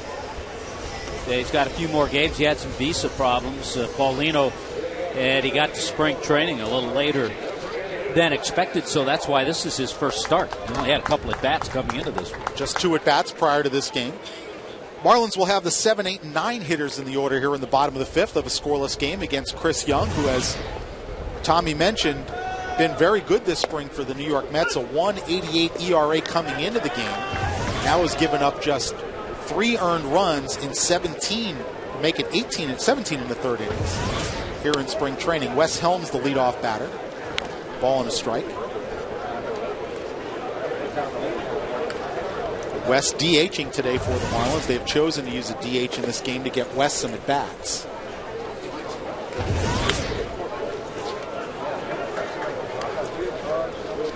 Helms hitting just 190 coming into the game. Grounded to short in his only previous plate appearance this afternoon. Wes coming off a down year for him, Tommy, where he's usually a great pinch hitter, had only 4 pinch hits last year. That's an area that I know Wes would really like to pick up, and certainly it'll help the club if he's able to do that. And the year before, that he and Ross Glode, Wes Helms pretty good. Now, if they both make the team, do Wes and Greg Dobbs, who had a down year last year, but again was a terrific pinch hitter with the Phillies, they might make up a similar combination. Young slowed that ball down, and Emus able to throw Helms out at first base, so it goes 1-4-3. The ball ticketed for center field until Young got a piece of it. Yeah, when you're 6'10", you get a pretty good wingspan out there, so Young reaches back, deflects it, and then Emus is able to complete the 1-4-3 put-out. I agree with you. If and it is an if, because there's still time in spring training, if Greg Dobbs is a part of the 25-man roster, then you would really love to see that combo, and you'd love to see them perform the way Glode and West did a couple of years ago. Matt Dominguez flied to center his first time up. Dobbs had some great pinch hitting years with the Phillies. When you look at the the extra guys on this team, Tommy, you got some interesting decisions because I think Bonifacio and Donnie Murphy make the club because of their versatility and they can play so many positions. Dominguez cranks this one, but way foul down the left field line. Then you've got the backup catcher, Brett Hayes and Brad Davis battling for that. Hayes might have a slight edge right now. So then those are three guys you look at. Then you get into the Helms, Dobbs, and extra outfielder situation, Dwayne Wise, maybe a Scott Cousins, and because of the versatility of a Bonifacio, do you even have room for a true spare outfielder? In this day and age, with teams carrying more pitchers, you need those versatile guys like Bonifacio and Donnie Murphy.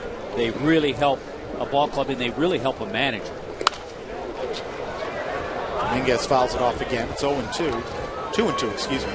And Donnie Murphy's been a pleasant surprise this spring in terms of the fact that he was ready for spring training after suffering that dislocated wrist in September, underwent surgery, has a pretty nasty scar on his right wrist, but saw him in January at Logan Morrison's camp, said he'd be ready for the regular season, but he's been ready for spring training and has contributed. Yeah, dislocated that wrist. Nasty fall behind second base on September 1st.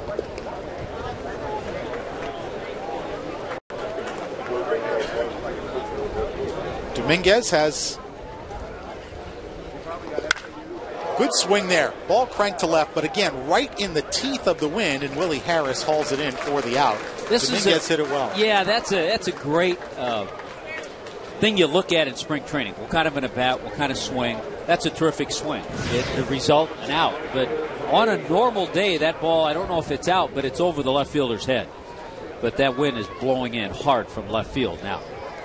Base is empty with 2 outs as you get a look at the flags out near the Marlin clubhouse, just beyond the left field foul pole. Dwayne Wise flied out to center his first time up. Check swing, he did not go, as C.B. Buckner checks down at third base. Talked to Dwayne at batting practice today, and here's a guy, he made his major league debut back in 2001, so he's been in this situation a lot, Tommy.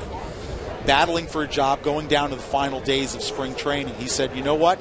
I don't stress about it. It's out of my control. I go out and play as hard as I can. I sleep well at night, is the way he put it to me. Well, he's one of those guys. He's been with Toronto, Atlanta, Cincinnati, White Sox, and a few other organizations not in the big leagues, and that's the way he approaches it. He's probably always had to battle for that spot on a roster.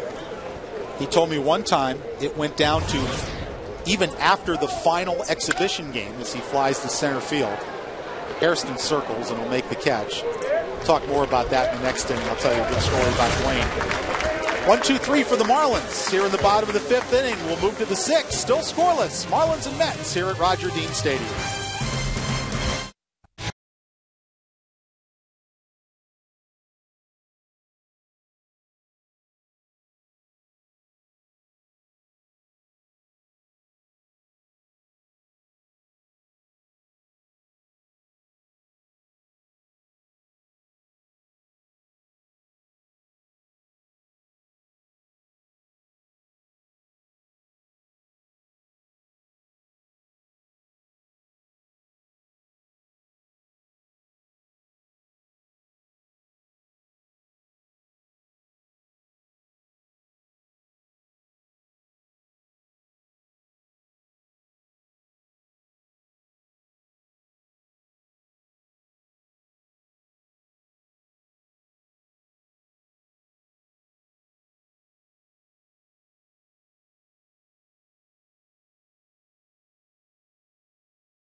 For play scheduled in April of 2012. A beautiful building it will be. Currently under construction, about 65% complete. And for more on that, we are joined here in the booth this afternoon by Claude Delorme, the Marlins Vice President of Ballpark Development, who has lost his hard hat and his safety vest and is in a nice, comfortable golf shirt up here with us. Yeah, this is actually very nice. This is what spring training is all about. Great crowd, and hopefully we score a few runs here in the last few minutes. But yeah, we're down to just over 12 months. So we talk about percentages that brings us right around the 64-65%. David keeps moving the schedule on us, but 12 months is we can see the light now, and a lot of things are progressing really quickly. We've installed all the scoreboards and the video boards in the West Plaza, and now in left field as well as our central board. All our ribbon boards have been installed, and so it's when you start seeing those pieces fully installed, it's really encouraging. Randy Choate, the new pitcher for the Marlins, and Tommy, this is a guy who needs a good outing. Yeah, he's a guy who Edwin's just getting in to face a lefty, because that's what he's going to do during the season. He's had a little trouble in his last few outings in these situations throwing strikes to left-handers, and so right now this is a perfect matchup for him to come in and face the lefty Willie Harris. And 5 outstanding innings from Anibal Sanchez. No walks, 3 strikeouts, gave up 5 hits, no runs. Just terrific. 66 pitches. Willie Harris was at the plate when Ronnie Paulino was picked off to end the top of the 5th. Check swing, he didn't go. It's 2-1. Claude Delorme, Vice President of Ballpark Development for the Marlins. Claude, what's the next big step in terms of the construction? Yeah, from our standpoint right now, the roof is definitely on our critical path, and we're looking at the end of June to have that completed, so we can really test the mechanization of it. The next date that's coming up just in a few weeks is we will have power on site, so we can do our commissioning and our testing of elevators, escalators, and all the systems in place.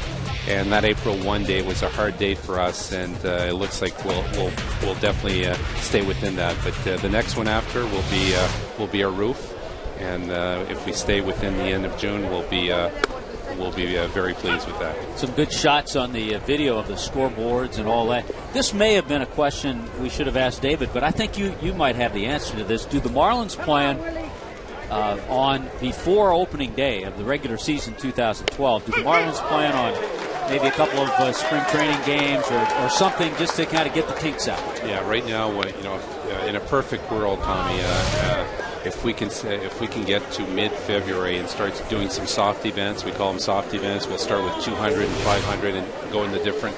We'll do one in the Diamond Club and dugout clubs and different concession stands, and then certainly test it to at the end of March. We'd love to have 2 exhibition games against a major league team just before the season would start, and that would really test the entire ballpark for us. If we could put 25,000 in for 2 consecutive days before our home opener, that would be optimal. We'll have more with Claude in just a minute. We have a pitching change. Randy Choate out of the ballgame. We'll tell you about the new pitcher when we come back and rejoin Claude right after this.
On a call, 3rd strike, and now Edward Mujica into the game for the Marlins. The righty, former San Diego Padre, picked up in the trade for Cameron Maybin, along with another right-handed relief pitcher, Ryan Webb. Mujica has struggled this spring.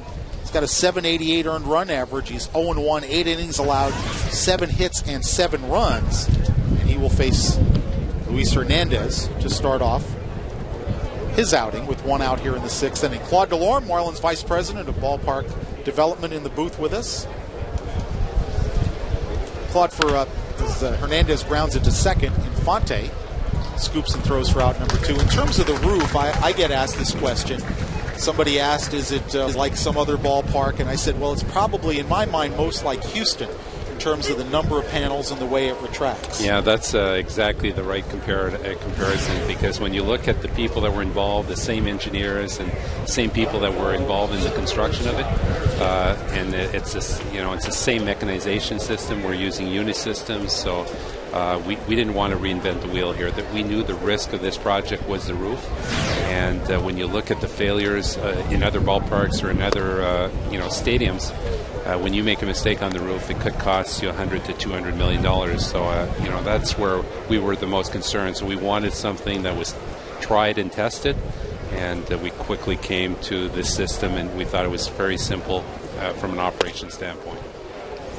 Scott Hairston takes ball 2 from Mujica. There's a look at some of the roof panels where the support, what will support the roof panels, the steel structure. And, of course, those are movable. There will be one permanent section, and that'll be on the west side, correct? Yeah, that's good. Well, there's 3 panels that will move, and then everything surrounding it will be the fixed portion of the roof. And what you saw on that rendering, basically, you've got basically the decking, the steel decking that just took place, and now we're getting ready to install the TPO membrane, which is that white canvas that you see on all our drawings. That will be the last piece going on the roof once the decking is up. Claude DeLorme, Vice President of Ballpark Development, thanks for the update. We appreciate it. As Matt Dominguez throws out Hairston to end the top of the 6th.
Fans, the countdown is on to Marlins opening night. Be in your seats early on Friday, April 1st, when your Marlins take the field against these Mets at 7:10. First 15,000 fans get a Marlins magnetic schedule, courtesy of Papa John's Pizza. Get your tickets now. Call 1-877-MARLINS or go to marlins.com. Marlins baseball, catch our moves. Well done, Tommy. And catch our moves. That's right. You know, you think Rich Waltz right now is home taking notes, and I think he's got his feet up with a pina colada next to the pool. That's what I think. Top of the order for the Marlins in the 6th. I think he's in the 3rd set of a tiebreaker. He might be. Bonnie today has grounded out sharply to 3rd. Good defensive play by Evans, and he's also struck out.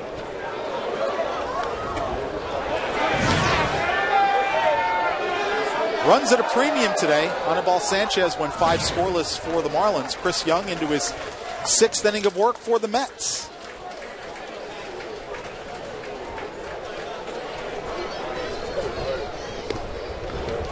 I think both starting pitchers have done what their managers wanted. Anibal Sanchez, a solid 5 innings. Chris Young doing the same thing. A couple of changes behind Young at shortstop is Chin Lung Hu, and at second base is Justin Turner. That ball blooped over the head of Hu for a base hit. Bonifacio aboard with a leadoff single. Bonifacio 1 out of 3. He leads the Marlins with 4 stolen bases this spring. Certainly a threat to run. Yeah, this is the kind of day that you get hurt if you hit the ball in the air. And we've seen that a number of times. Here's Infante. got some creativeness right here with this combination with Omar Infante and with the speed of Bonifacio at first. Infante today has singled and reached on an error by the shortstop.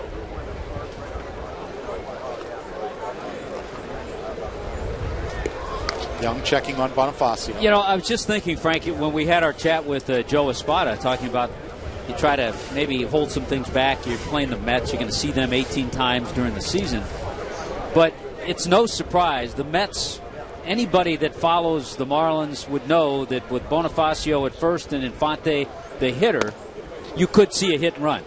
So I don't think if a hit and run's put on, it's going to tip your hand on anything. No, it's not a stretch by any means. You see Espada flashing the signs at third base coaching box. Infante can handle the bat.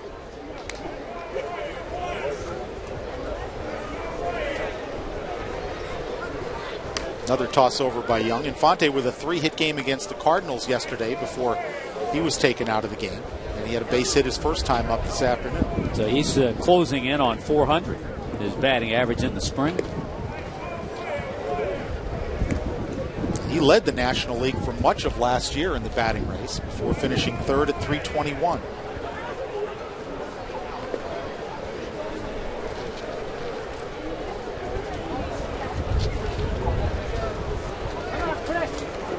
Hanley's on deck.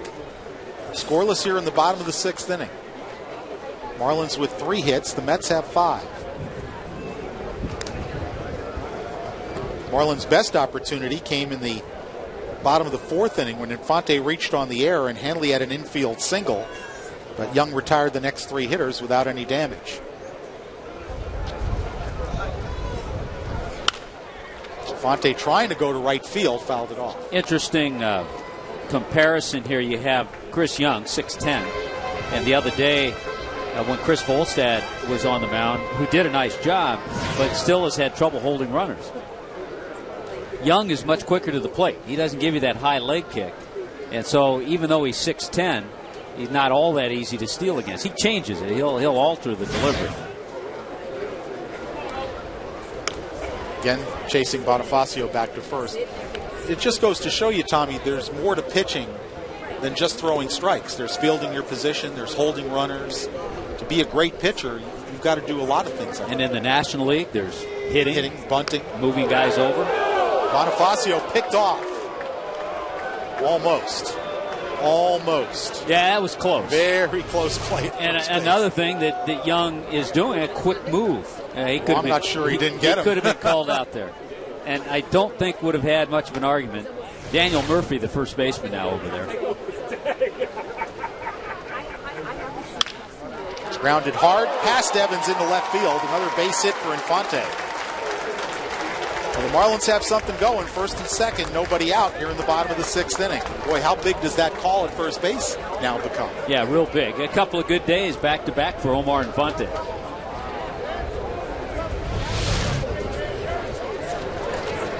We talked a little bit about this earlier. I think we'll see different type innings. Hey, the home run ball, it's great, but the strikeout hurts you sometimes, and I think we're going to see a different type offense generating some runs.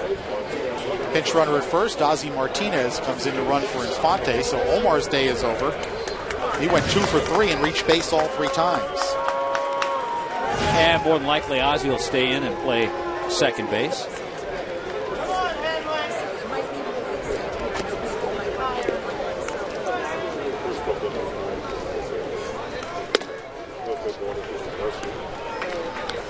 Hanley takes ball 1 from Young.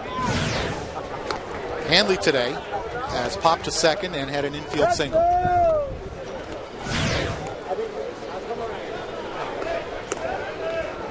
Hanley's made a few adjustments. Talked to Marlins hitting instructor John Maley. And not quite the loftiness or high leg kick that we saw. He still lifts that leg up. But he tries to keep a straight plane when he comes down instead of drifting a little bit. So he's done a good job. Has had that batting average over 350 most of the spring. Hanley last year hit an even 300, but that was down from 342 when he was National League batting champion in 2009. Home runs were 21. RBI were down from triple digits into the mid-70s. So what's a good year statistically for most guys was a little bit of a down year for Hanley. But he has a pretty high standards that he has set. Bonifacio's running. Hanley pops it straight up. Foul ground, Murphy drifting over, chasing Perry Hill out of the first base coaching box and makes the catch, one away. Bonifacio had an unbelievable jump, but with one strike, you just have a hard time taking it for strike two. He was able to put the brakes on and get back, but he had a terrific jump off second. As Rich Waltz might say, he pulled the cord on the shoot. Yeah. Well, here's Gabby. Sanchez is 0 for 2. He's grounded into a force out and popped to short. So once again, the Marlins, as they did in the fourth, have the first 2 runners on base.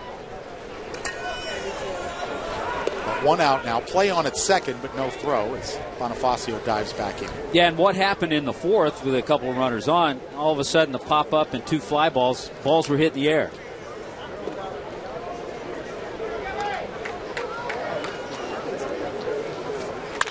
That ball is laced down the left field line, but curving foul toward the Marlins bullpen. You know, Gabby Sanchez proved last year he's such a good RBI man, and he drives the ball. He still hit home run. Gabby had 19 home runs. There was some thought, if Mike Stanton is not ready, even if he is, because he hasn't played a whole lot in the spring, it wouldn't be a surprise to see Gabby in the number 4 spot in the lineup. In an ideal world, that would be Stanton's spot, but as you mentioned, with the lack of at-bats against big league pitching in the spring, it might be tough to slot him in there on opening day. Again, Young chases Bonifacio back to second. Bonifacio, the runner at second. Ozzie Martinez, pinch running for Omar Infante, is over at first base. He is not being held on, and they're playing Gabby well off the line at first. Daniel Murphy is well off the first base line. 0-2 now to Gabby. Gabby's dad, Humberto, as he is for many spring training games. He and his wife are here watching their son play, making the trip up from Miami. Pitch total on Young, he's up to 76. And you mentioned before the game, Tommy, that Terry Collins wanted to see him get to the 6th or 7th inning. Yeah, he said 7 innings right off the bat. Now, they do have activity in their bullpen, so he might not see 7, but he's seen a good outing from his big righty. The 0-2 to Gabby. Fights it off. And the count holds. Terry Collins, new Mets manager.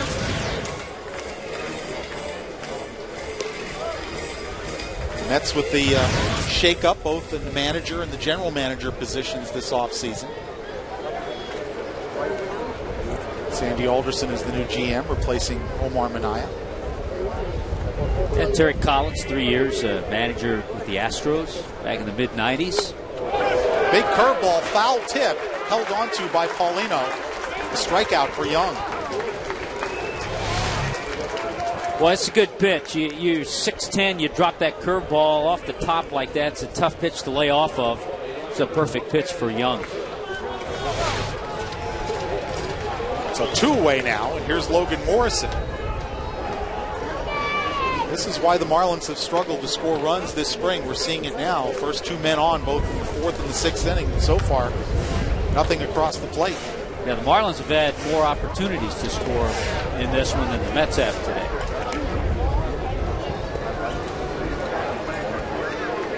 Brian Sanchez throwing in the Marlins bullpen, and I would assume we'd see him in the top of the 7th.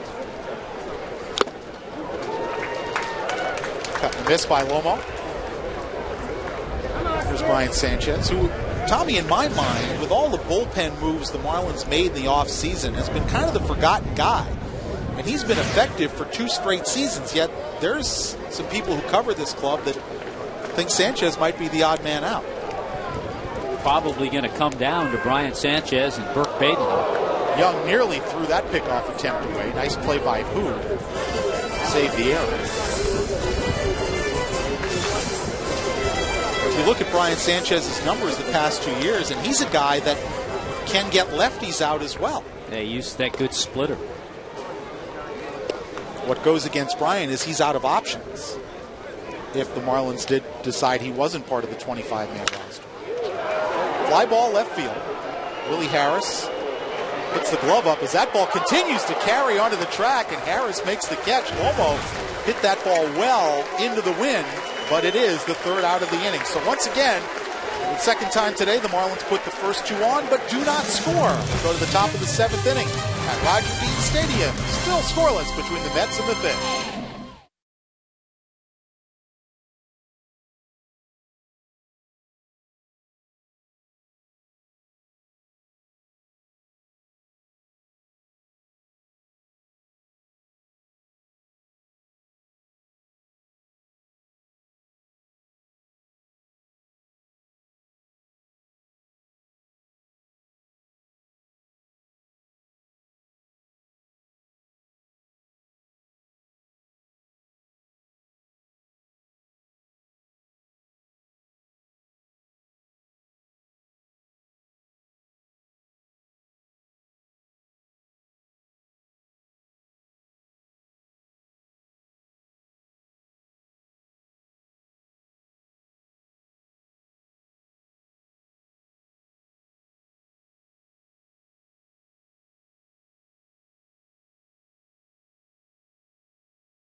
Here at Roger Dean Stadium, Frank Fort, Tommy Hutton with you on a beautiful Sunday afternoon as the Marlins and the Mets are hooked up in a scoreless battle.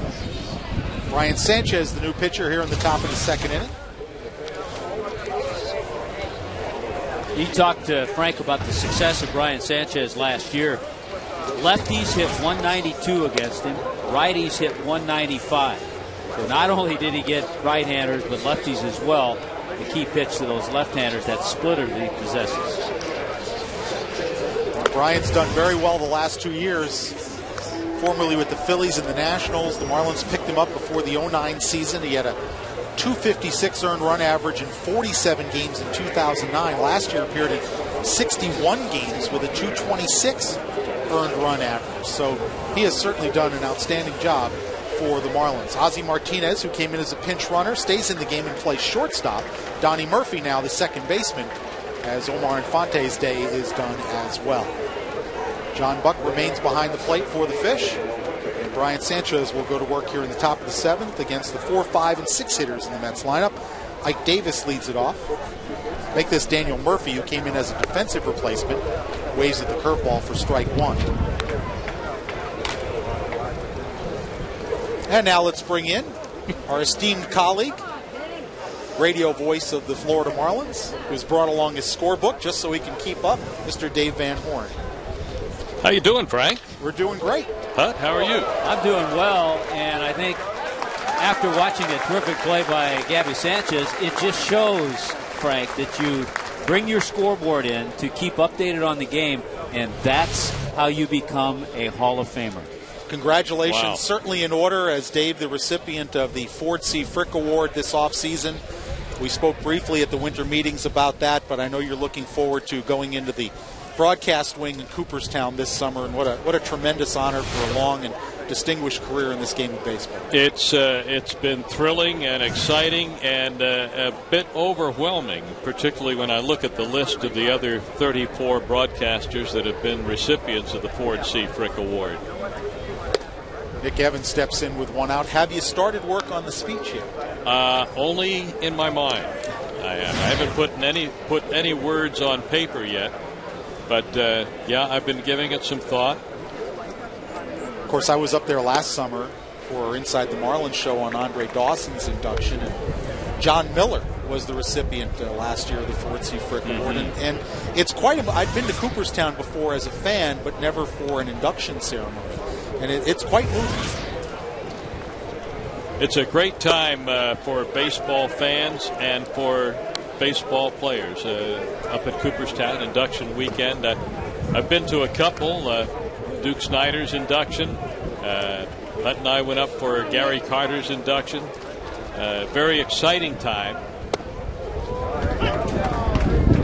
I can't wait. It's going to be a lot of fun. Look at this. There are monitors. There's all kinds of equipment here. This is TV. This is like TV, isn't it? Yeah, it is, isn't it?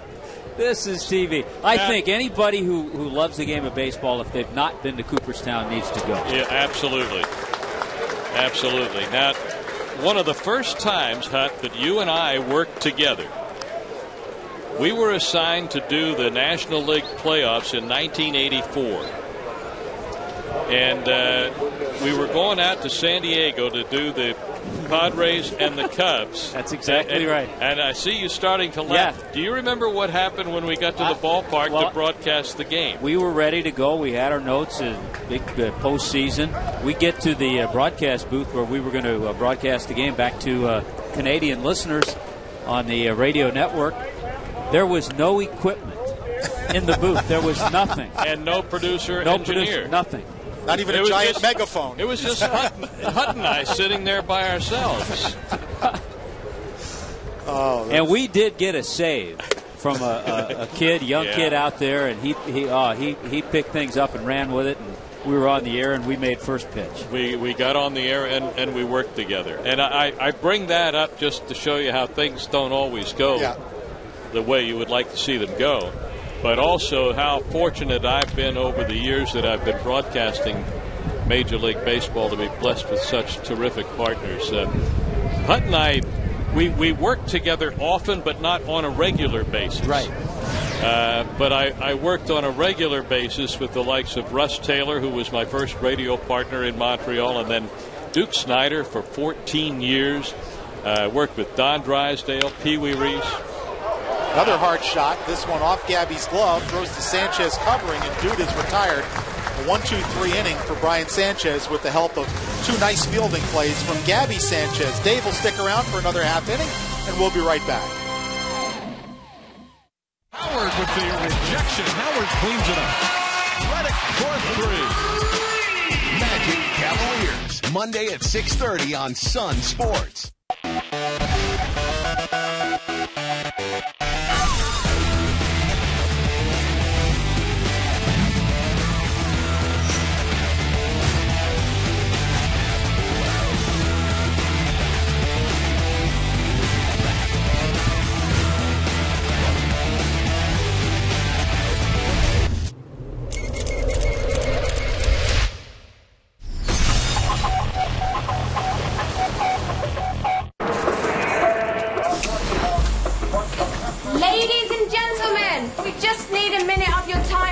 You to help us out and watch the Daily Habit on Fuel TV.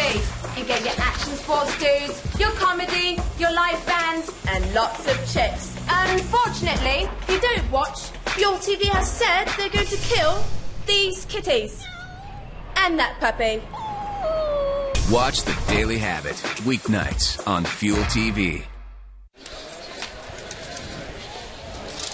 Bottom of the 7th inning at Roger Dean Stadium. Mets and Marlins are still scoreless. Frank Fort along with Tommy Hutton, and joined in the booth this inning by Marlins radio voice Dave Van Horn. We have a new pitcher in the game. Bobby Parnell will make an appearance. Chris Young goes 6 innings, 4 hits, no runs, no walks, 3 strikeouts. So another outstanding outing from Chris Young, who came in with a 1.88 spring ERA, and the Mets have to be very happy about that. Dave, I want you to continue on because I know one of the broadcasters you and I both work with, that you worked for quite a while. Yeah, I want to mention Ken Singleton as well, who currently broadcasts on the Yes Network, does the Yankee games, and Ken and I were together, and you worked with Kenny as well. We were together for 7 years in the radio and television booth. So the point that I've started to make in mentioning those partners I've had, I've just been so fortunate to have worked with wonderful people. And it's been an absolute thrill. As I often joke, it sure beats working for a living. John Buck will lead it off in the bottom of the 7th inning for the Marlins. Dave, it's been over 4 decades for you. Do you remember your first big league game, and how nervous, or were you nervous? Yes and yes, I remember it, and I was nervous.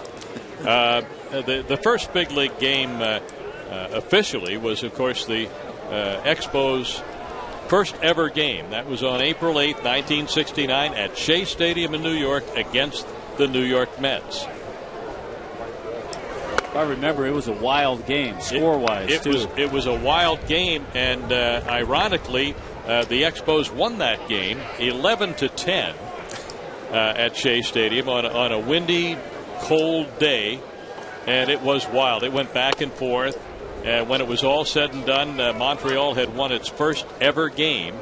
But when that season, 1969, was said and done, the New York Mets had won a world championship. It was the year of the Miracle Mets. 3-1 now, the count to Buck. Mets have a new outfield in there. Daryl Siciliani takes over in center field. Sean Ratliff in left. And Kirk Neuenhuis in right. 3-1 to Buck. Hit in the air. First base side, foul ground. Murphy over for a look. And he'll run out of room. In the radio booth for the spring games, we have microphones, scorebooks, and lots of whiteout. Oh, we have that in the TV booth, too. Do you? Yes. Good. Yeah, I remember, obviously, that first game. One of the things that I remember about that game was it suddenly dawned on me the historic significance of the game when we stood for two anthems that day, the Canadian anthem as well as the American anthem. And I looked at my partner, who was a native Montrealer, Russ Taylor, and during the playing of those anthems, particularly the Canadian anthem, tears rolling down his cheeks because he realized this was a dream come true for the city of Montreal to obtain a major league franchise, and it was a wonderful, touching moment. Pinch hitter Greg Dobbs comes up. He'll bat in Wes Helm's spot as the DH. As Buck reaches on a leadoff walk in the bottom of the seventh. Dave, we were talking about a couple of veteran guys. If Wes Helms can come back from the year he had a couple of years ago, and if Greg Dobbs can come back from a poor year that he had last year, all of a sudden you're looking at a good veteran duo of pinch hitters. Yeah, two terrific talents to come off the bench late in the game. The caliber of people, if they're on their game, that cause the opposing manager to make moves. Dobbs rips it inside the line, fair ball. Buck on his way around second. Neuenhuis will chase it down in right field as Buck is held by Joe Espada and a long single for Greg Dobbs.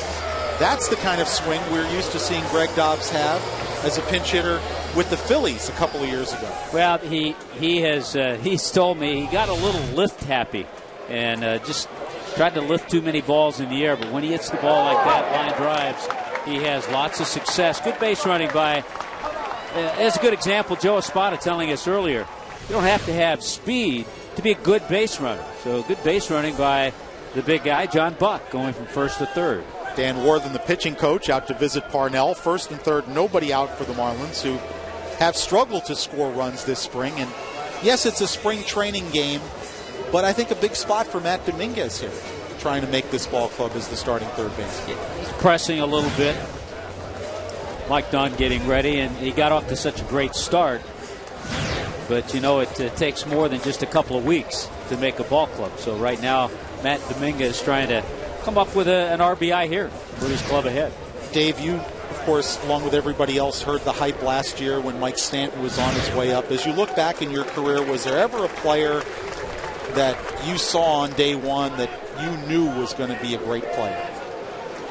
I was fortunate to see several players that would fit that description come up. I mean, I could start with the great Hall of Famer Andre Dawson. It didn't take long for us to recognize what kind of a player he was going to be. Gary Carter, just to name a couple. 1-1 Dominguez. But also when Vladimir Guerrero came into the league, when Andres Galarraga came up, you knew that these were very special talents. First and third, nobody out for the Marlins in a scoreless game, bottom of the seventh. Dominguez fooled, and it's 1-2. Dave, who was your favorite player that you had to deal with over the years? Oh my goodness, that is a very Tommy Hutton. I got a better one that takes you off the hook a little bit. Difficult question to answer. How about your favorite name as a player? Well, I love saying Andres Galarraga, Vladimir Guerrero. But there were other favorite names, particularly back in the early years, because of the way the country took to him in Canada. Rusty Staub. John Bacabella. John Bacabella, yeah, the public address announcer in Montreal. Claude Mouton made John Bacabella famous by the way he pronounced his name, rolling it out as only Claude Mouton could do. And Mike Nikias is the catcher now, replacing Paulino. Made a good block on that last pitch in the dirt to prevent runners from advancing. 2-2 to Dominguez. And now the count full.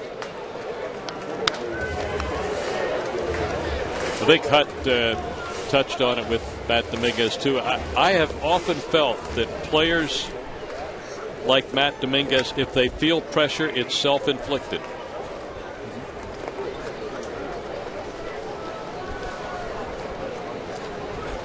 Full count pitch, swing and a miss. If you come into camp and you're in competition with 2 or 3 people for a job and you don't know exactly where you stand and you coming off perhaps a poor year, that's pressure. But when you come in and a job is pretty much handed to you, not that it's written in cement that he's going to be the third baseman, but the pressure then that you bring on yourself, being a #1 draft, a rapid rise through the farm system, and not having played a game above Double-A and thrust onto the major league scene. I think most of the pressure is self-inflicted, and we've seen a little bit of that from Matt of late, pressing both offensively and defensively. Pitching change as Mike O'Connor, the lefty, will come into the game. Terry Collins making a move. We'll take a break here in the bottom of the 7th inning. Still scoreless between the Mets and the Marlins. Fish threatening, but so far no runs across the board.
Beautiful sunny Sunday at Roger Dean Stadium. Grapefruit League play 2011. The Marlins and the Mets locked up in a scoreless battle. Edwin Rodriguez team has struggled to score runs this season, and we've seen it in 3 of the last 4 innings.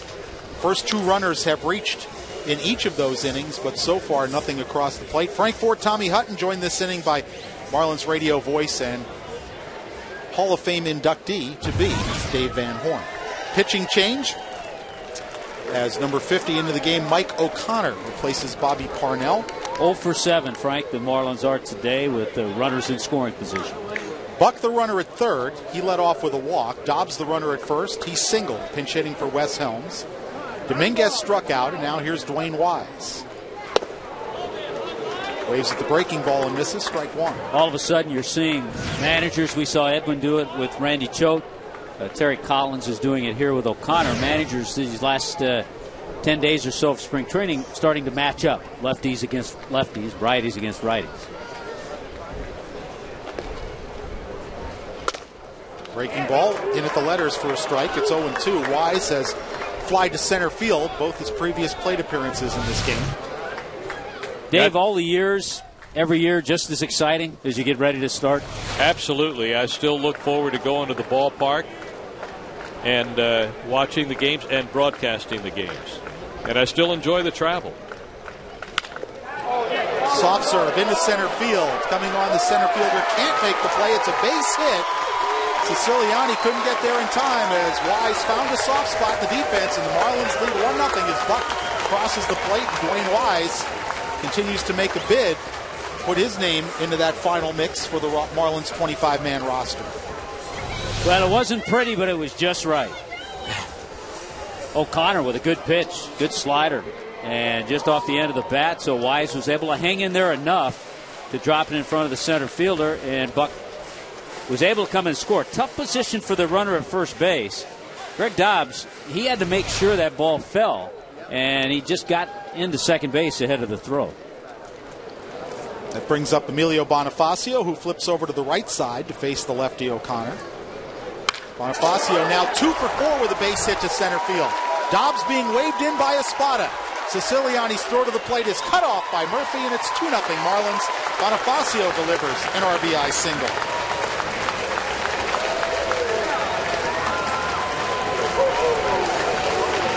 Third time's a charm, Frank. This is the third time, as you mentioned, the Marlins were able to get runners at first and second, nobody out. And they have cashed in here in the 7th inning. Good AB by Bonnie.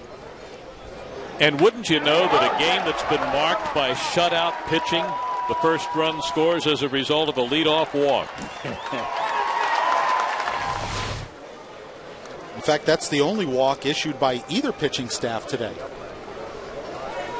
Here's Ozzie Martinez. He came into the game as a pinch runner. This is a situation, I don't know if we'd see it in the spring, but this is a situation you could look for a squeeze. Good speed at third and Wise. And Bonifacio at first runs extremely well. Curveball for a strike to Martinez. But again, with all the games you play against the Mets, you don't want to tip your hat. Let them know you have that in your bag. Ozzie had an outstanding season at AA Jacksonville last year. An all-star before he was called up in September, and certainly fit right into the big leagues with a very strong September for the Marlins.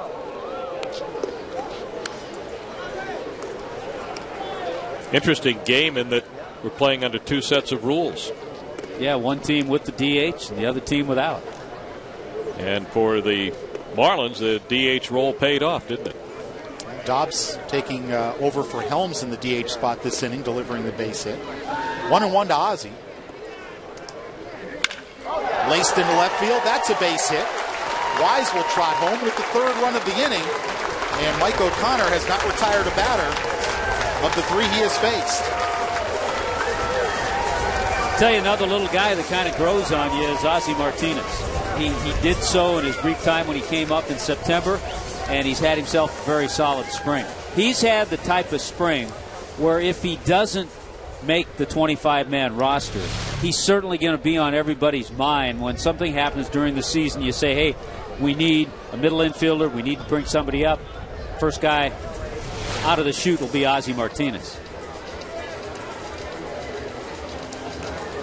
So 3-0 Fish on another mound conference as Dan Wortham goes out for a visit with O'Connor. O'Connor came into the game, first and third, nobody out. Struck out Dominguez for the first out of the inning, but, that was still Parnell. Then O'Connor comes in. He's given up 3 straight singles to Wise, Bonifacio, and Martinez, all delivering runs. Ever since I told you 0 for 7 the Marlins were with runners in scoring position, they're 3 for 3. Way to be the jinx in a good way. Earlier. Donnie Murphy's first at bat of the afternoon takes up high for ball 1. Donnie Murphy's made a tremendous comeback from a debilitating injury. And Hutt, I'm sure you probably feel the same way. He's played his way right into the picture here. Absolutely. Runner caught off first. Martinez wandered too far off the bag. He's in a rundown. And Bonifacio gets back to second. They won't get anybody. Well, the Mets got a little greedy trying to get the lead runner, and they wind up getting no one. I don't know if there was a sign missed why Martinez had gotten so far off the bag, but he was able to alertly get back. There was nobody covering. After the first baseman, Daniel Murphy, left the bag to get him in the rundown, there was nobody at first, so Ozzie was able to get back. Having a reminiscent of the 62 Mets. Count remains 1-0 on Murphy. Bonifacio at second. Martinez at first. There goes Bonnie. Line down the left field line. That is in for a base hit. It'll be extra bases. Bonifacio scores easily. Martinez being waved around third. He's going to score, and Donnie Murphy has himself a 2-run double. Donnie Murphy went through that stretch last year, guys, where he delivered a couple of game-winning walk-off hits, proving his value to the Marlins. And as you said, Dave, you look at this ball club and the versatility of a Murphy and a Bonifacio, to me, makes it almost no-brainers that both of them are on the team. Yeah, for the longest while, people were assuming that if Matt Dominguez did not make the team at the start of the season, that the move would be to take Omar Infante off second base, put him at third base. That's not necessarily the case. There are other people that could go and play every day and do a good job at third for the ball club. Murphy's one of them. Gabby Sanchez, 0 for 3 today, grounded into a force out, popped to short, and struck out. Yeah, Murphy had that walk-off home run against Houston Street and the Rockies, and he had that walk-off game-winning single against Billy Wagner.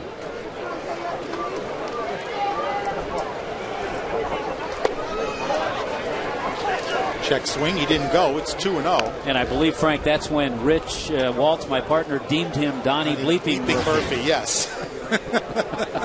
We all remember that well.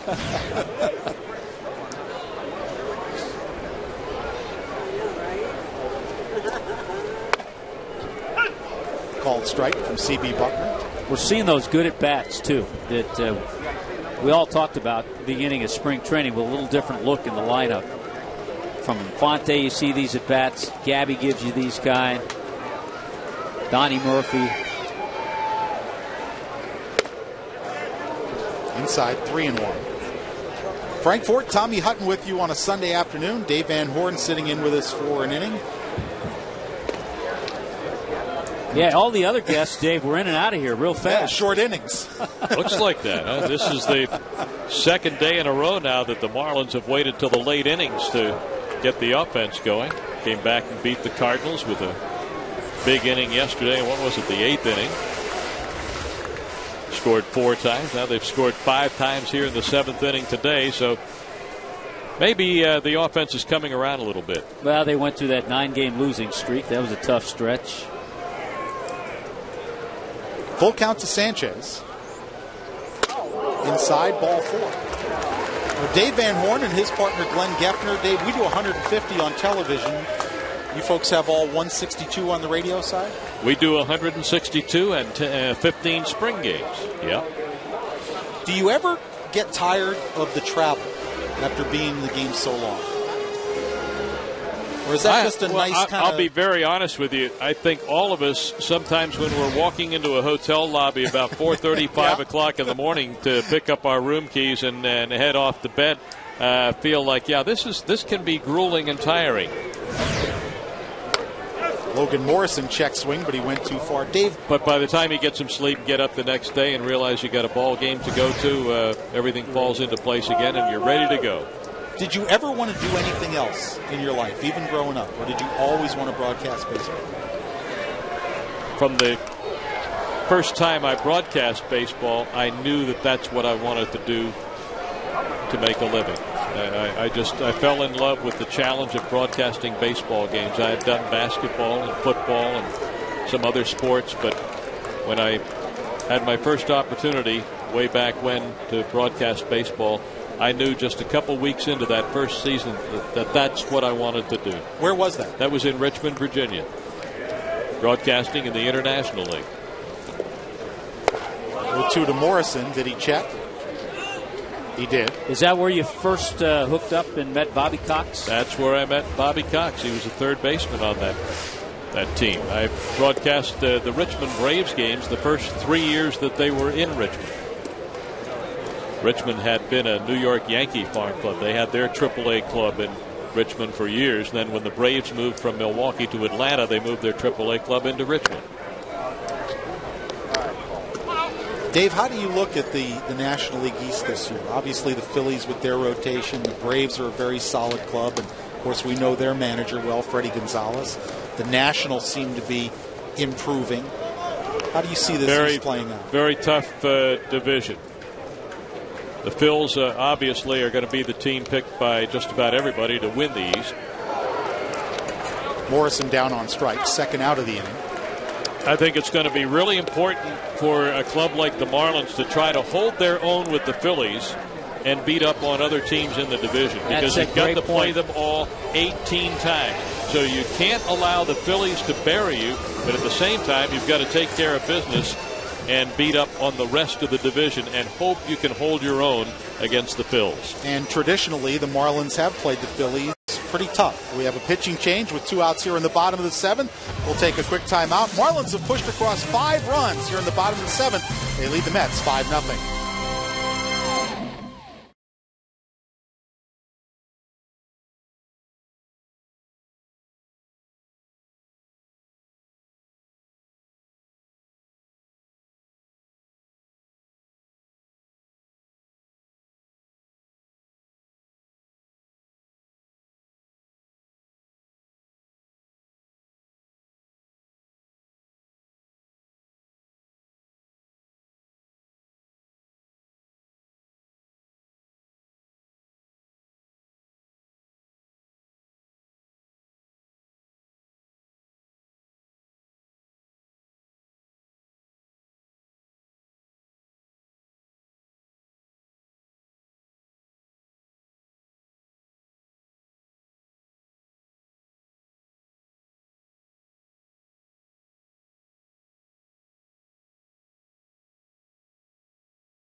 Over the Mets, they've pushed across 5 runs here in the bottom of the 7th. Fans become a Marlins season ticket holder in 2011 and enjoy the best savings and benefits in the majors. Choose from a variety of plans, including full season, half season, the 10-game flex plan, and more. Season ticket plans start at just $85. So secure your seats today. Call 1-877-MARLINS. Marlins Baseball. Catch our moves. See, I think, Tommy Hutton, that John Sulzer ought to have you read some more promos during the course of the season, our producer, John Sulzer. Well, we try to do everything we can to lessen the load for Rich Waltz. So that could be a possibility. Here's John Buck. He led off the inning with a walk, came around to score. As the new pitcher for the Mets, Pedro Beato. So O'Connor went a third of an inning, 4 hits, a walk, and a strikeout. So far, 3 runs charged to him. Dave, you've done more games. Obviously, I'm trying to look back at the scores. Is this the first time the Marlins have batted around this spring? I think you're right. Possibility.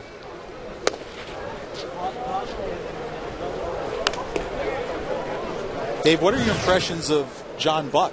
The Marlins signed as a free agent, 3-year contract in the offseason. I like John Buck a lot. I think he's a terrific student of the game, loves to talk baseball. In the air, center field. Gets mad when he pops it up, though. Siciliani in, battling the sun, makes the catch, and the inning, mercifully for the Mets, is over. But the Marlins get 5 runs in the inning. The big blow of Donnie Murphy, two-run double. We'll go to the 8th here in Jupiter. It's 5-0 Marlins over the Mets.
Top of the 8th inning, Frank Fort along with Tommy Hutton as the Marlins, a 5-run 7th inning, take a 5-0 lead over the Mets. The new pitcher is Mike Dunn, lefty picked up in the Dan Uggla trade with Atlanta.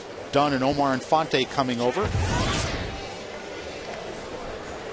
Dunn gets the 8th inning here on a Sunday afternoon.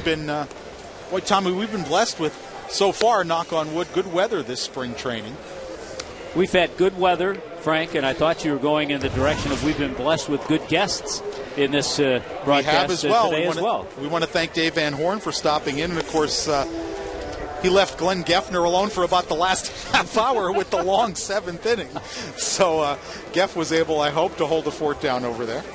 And right now we have Andrew Silverman, Vice President of Tickets and in charge of ticket sales for the Marlins. And I think, Andrew, we want to focus on, we obviously want as many fans to come out in 2011.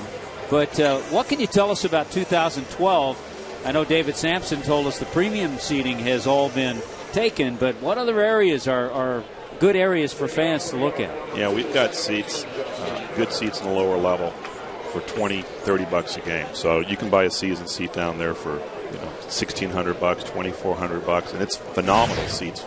The first time you go into the ballpark, you'll see how intimate it is. And those seats they're phenomenal seats. They're very close to the action, not very expensive.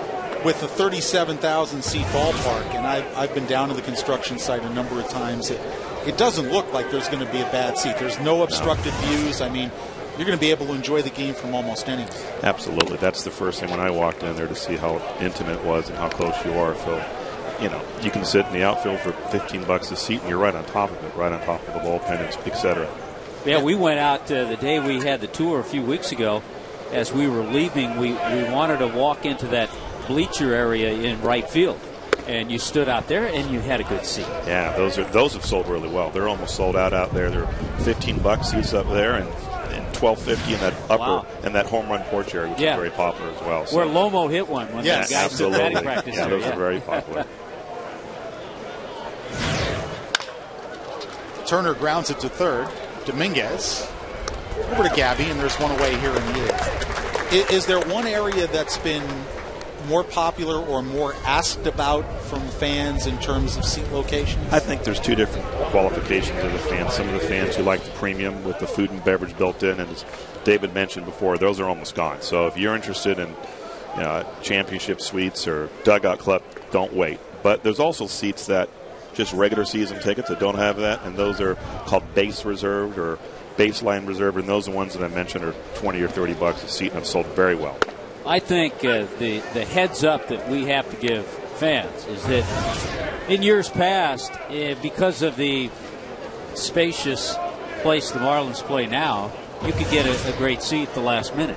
But that's not going to be the case. No, not at all. So, I mean, that's what I tell fans. There are still great seats left, but, if you wait, you're going to be in the higher rows. So one of the best ways to get seats, you can go on our website. You can get 3 animation shots of our seats. You just click on the new ballpark section, and there's a 3 animation. You can call our office. We have a rep standing by right now in our office. If you called right now at 877-411-2012, they can answer your questions at our new ballpark sales headquarters. They're there to answer any question you want. Mike Nikias gets his first at bat. He came in to replace Ronnie Paulino behind the plate for the Mets. As far as the suites are concerned, and down at the new sales office next to the ballpark, there's a full-size suite there. What are some of the benefits to go that route if you're interested in having a suite? Nikias goes down on strikes. One of the best things about a suite is all the other events we're going to have at the venue, concerts, other sporting events. You get those included for free. We also have season tickets in suites. It's called the Champion Suite concept. There's 12 seats left. So those, you would buy a seat, you'd get food, beverage, beer, wine included. Sit in the suite, but you're a season ticket holder, and those are selling extremely well. So those are a couple weeks left, and those won't be available either. So let me get this correct. Those are people that are privy to those are also privy to other events. Absolutely. You get a seat there. It's all inclusive. Which there will be. Absolutely. Absolutely. And they're selling very well. So, or you can do it to a regular suite, and those are sold well. We only have 15 suites left to sell in the new ballpark. So 35 to sell, and we sold 15. And we sold 15 left, so done very well. I want to move you from inside the ballpark to ostensibly outside the ballpark, the West Plaza area. There's going to be some retail shops there. There'll be some places to eat during the games. So can you tell us a little bit about that area? And I think it's great for fans. They get to go to the game early. They have to meet their friends, go to a restaurant before. It'd be a great meeting spot before. Pick up your tickets. be a nice little place to meet your buddies before you come. So you don't have to go there, just go right to the game before BP starts. You hang out, have some drinks, and have a good time. I think the other thing that I enjoyed on the last tour was that I believe the mezzanine level fans can take a complete tour around the ballpark. It goes all around. A lot of the new facilities all have that, so when you grab a soda or a beer or hot dog, you don't miss any action, which is great. Siciliani taking the at-bat here, hitting in the number 9 spot. One thing I wanted to mention is the hottest ticket in town is going to be opening night. That is going to be the hottest ticket since the World Series. And when we go on sale with partial plans later on in the year, they're all going to include opening night in there. So if you want to get tickets for that game, buy a season ticket plan. We get a lot of questions on that. How do I get opening night tickets? And get your friends together.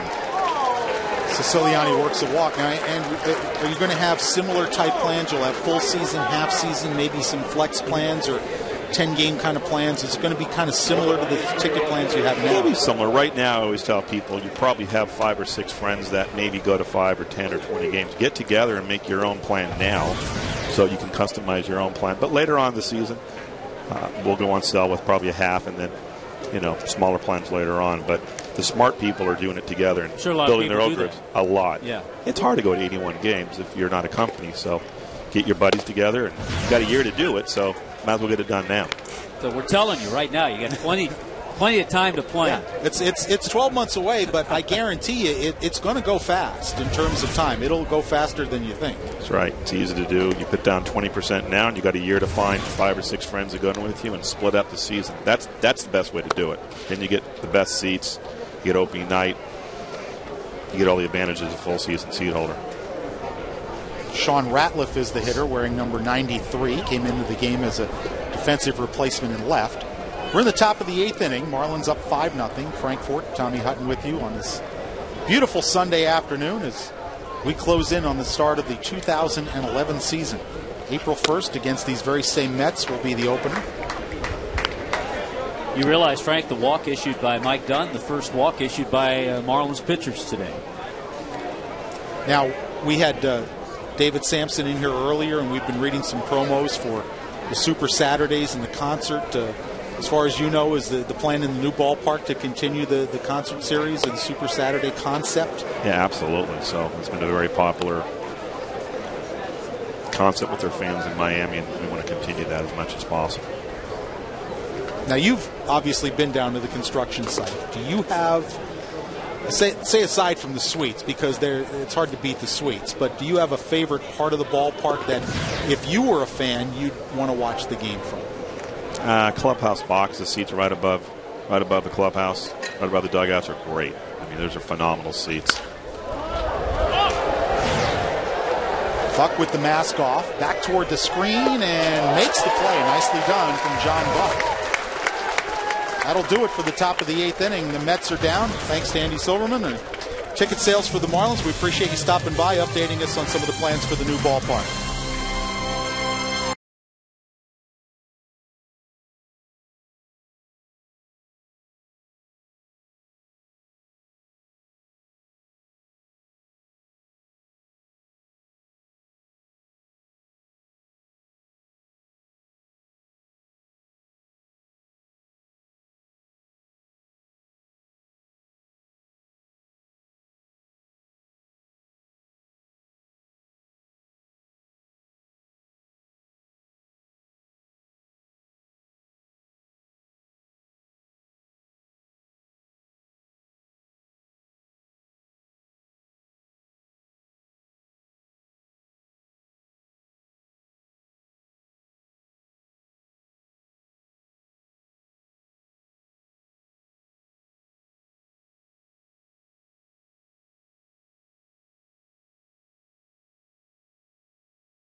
Bottom of the 8th inning, Marlins leading the Mets. 5 runs, 9 hits, no errors. The Mets 0-5-1.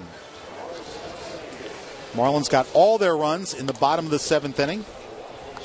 RBI singles from Dwayne Wise, Emilio Bonifacio, Ozzie Martinez, and a 2-run double from Donnie Murphy has accounted for the Marlins scoring. Brian Sanchez coming out of the Marlins bullpen. Or Anibal Sanchez had the start today, Tommy, and went 5 scoreless. An excellent outing. Yeah, it's been a good day for all the pitching. And Anibal Sanchez, remember, 10 days between his last start, he got hit on the shin with a line drive, so missed a turn. So it was great to see him go 5 strong innings. Gave up just 4 hits, no walks, no runs. Randy Choate came in, got a left-hander out. Mujica with 2/3 of an inning that were very good. Sanchez, Bryan, and Mike Dunn. So it's been a good day for the pitching. And I mentioned Edwin Rodriguez today about the bullpen. There hadn't been a lot of clean innings from the bullpen so far this spring. And I said, at what point does it start to be a concern? His response was, as of today. Because now we're getting, as you mentioned, Tommy, they're getting into regular season mode in the way they manage, in the way they have matchups and that sort of thing. He said, from today on, I'd be concerned if guys don't have good innings out of the bullpen. Here's Greg Dobbs, the designated hitter, came in to replace Wes Helms in that spot after Helms went 0 for 2, and Dobbs delivered a stinging base hit down the right field line in that 5-run 7th inning to set the Marlins up 1st and 3rd. And Frank, I know you want to write this down in your scorebook. Eric Campbell has come in and played 3rd base now for the Mets. Taylor Buchholz is the new pitcher. Dobbs lifts one into left field. Ratliff makes the catch for the first out here in the bottom of the 8th. Boy, Dobbs with that base hit in the pinch hit role, and even with the fly ball out, he has his average right at 400. He's been consistent all spring. He's had a terrific spring, bouncing back from an off year last year. And again, for the couple seasons before 2010, he was an exceptional pinch hitter in the National League. Here's Dominguez. Matt today 0 for 3. He's flied to center, flied to left, and struck out.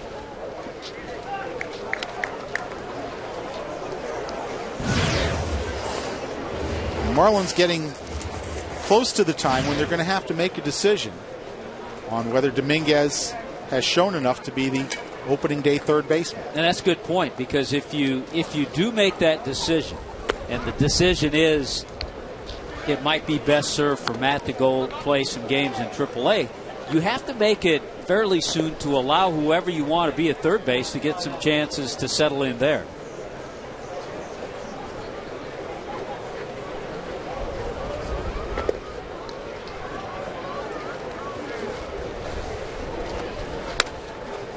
Three 0 to Dominguez. Leo Nunez loosening in the Marlins pen. He'll get the 9th inning.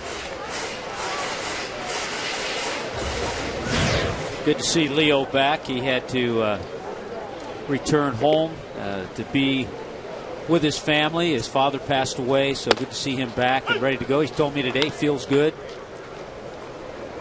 So it'll be a good situation for him to pitch the 9th inning.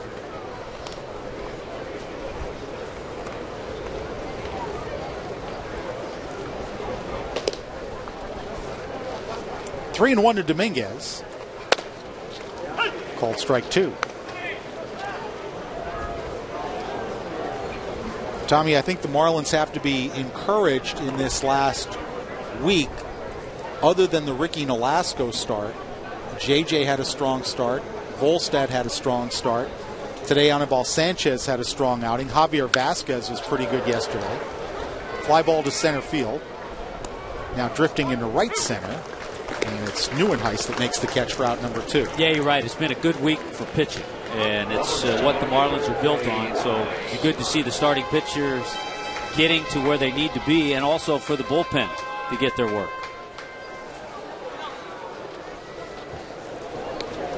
Here's Dwayne Wise. He really got the ball rolling in the bottom of the 7th inning with that RBI single. He later scored as well. Hit hard, deep left field. Ratliff on his way back toward the wall and makes the catch on the track. Wise gave it a ride the other way, but it goes as out number 3. Nothing across for the Marlins here in the bottom of the 8th. We'll go to the 9th inning here in Jupiter.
Welcome back to Jupiter Roger Dean Stadium, spring training home of both the Marlins and the St. Louis Cardinals. We go to the ninth inning with the Marlins leading the Mets by a score of 5-0, all 5 runs coming in the bottom of the 7th inning. Leo Nunez gets the 9th inning for the Fish, makes his 5th appearance of the spring. He's pitched 4 innings, given up 5 hits and 1 run, a 2.25 ERA, and you see the numbers from last year when he went 4-3. Yeah, a guy you certainly want to get ready, have him ready for opening day. Good crowd today, Frank, over 6,000, over 6,500 here on this Sunday afternoon. Of course, the interesting scenario with Leo Nunez is he was the closer for most of last season, but ran into a spell of ineffectiveness, and Clay Hensley came in and did a nice job in the latter part of the season. Now you still have both those guys at the back end of the bullpen, and if, again, for some reason Nunez struggles, you got to feel comfortable with a guy like Clay Hensley sliding into that role. Not only do you have Clay Hensley, a possibility to slide in, but you have a hard-throwing right-hander who came over from San Diego, Ryan Webb, who has closer stuff. Yeah, I've heard some scouts say he will be the closer at some point if he stays with the Marlins for a couple of years. This is Chin Lung Hu, the shortstop. Takes a strike from Nunez. Count is 1-2.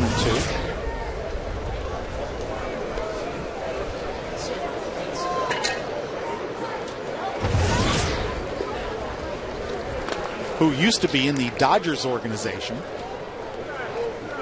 I actually saw him play in Double-A against the Marlins Double-A team in Carolina when they were with the Mudcats a couple of years ago. And he was with the Jacksonville Suns, at the time a Dodger Double-A team. Of course, now that's the Marlins Double-A club, and they've won back-to-back Southern League championships. 2-2 to Who, swing and a miss. Good live fastball by Leo Nunez. One of the things that Leo's worked on a little bit, we may see it more of during the season, is the slider. He has that electric fastball. He's got a great changeup because he has good arm movement. He had good arm movement. You can throw 95 miles an hour, and that changeup's good. But he's also working on a slider to give him that third pitch. And if he can get that third pitch, Tommy, how much more effective does that make him with that great changeup? Just a show-me slider. You know, it's 2 right-handed hitters. He's not going to throw it to lefties. Just to give the hitter a little something to look at. Neuenhuis slices it foul. And that's the thing, Tommy, even if, as you said, it's a show-me pitch, it puts that extra thought in a hitter's mind. That's something else for him to think about.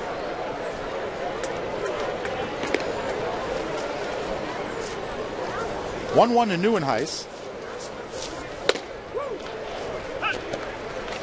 And as you look down with John Buck behind the plate going all 9 today, Tommy, Buck is familiar with Leo, having caught him when he was with the Royals. He caught him when he was just coming up, when he was a youngster, so that gives Leo a familiar face back there. Sometimes that helps.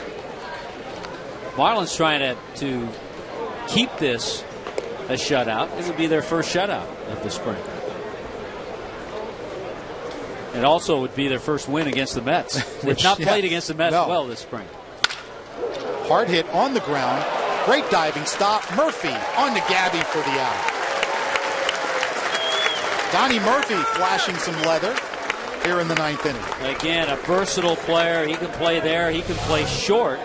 And he can play third base. But showing tremendous range to his left. A little spin move to get the out. Nicely done. And that's the value if you have both Murphy and Bonifacio on your team, the versatility that they give you with Bonifacio able to play the outfield, able to play 3 infield positions. Murphy could play 3 infield positions. I'm pretty sure Donnie Murphy could put on a first baseman's glove and do fine there. Daniel Murphy with the bases empty and 2 out in the 9th. Murphy hit one very hard his first time up. That was snagged by Gabby Sanchez for a 3-1 putout.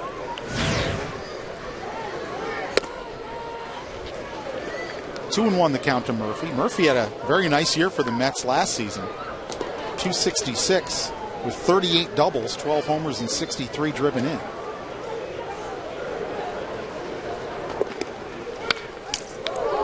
Just got a piece of it.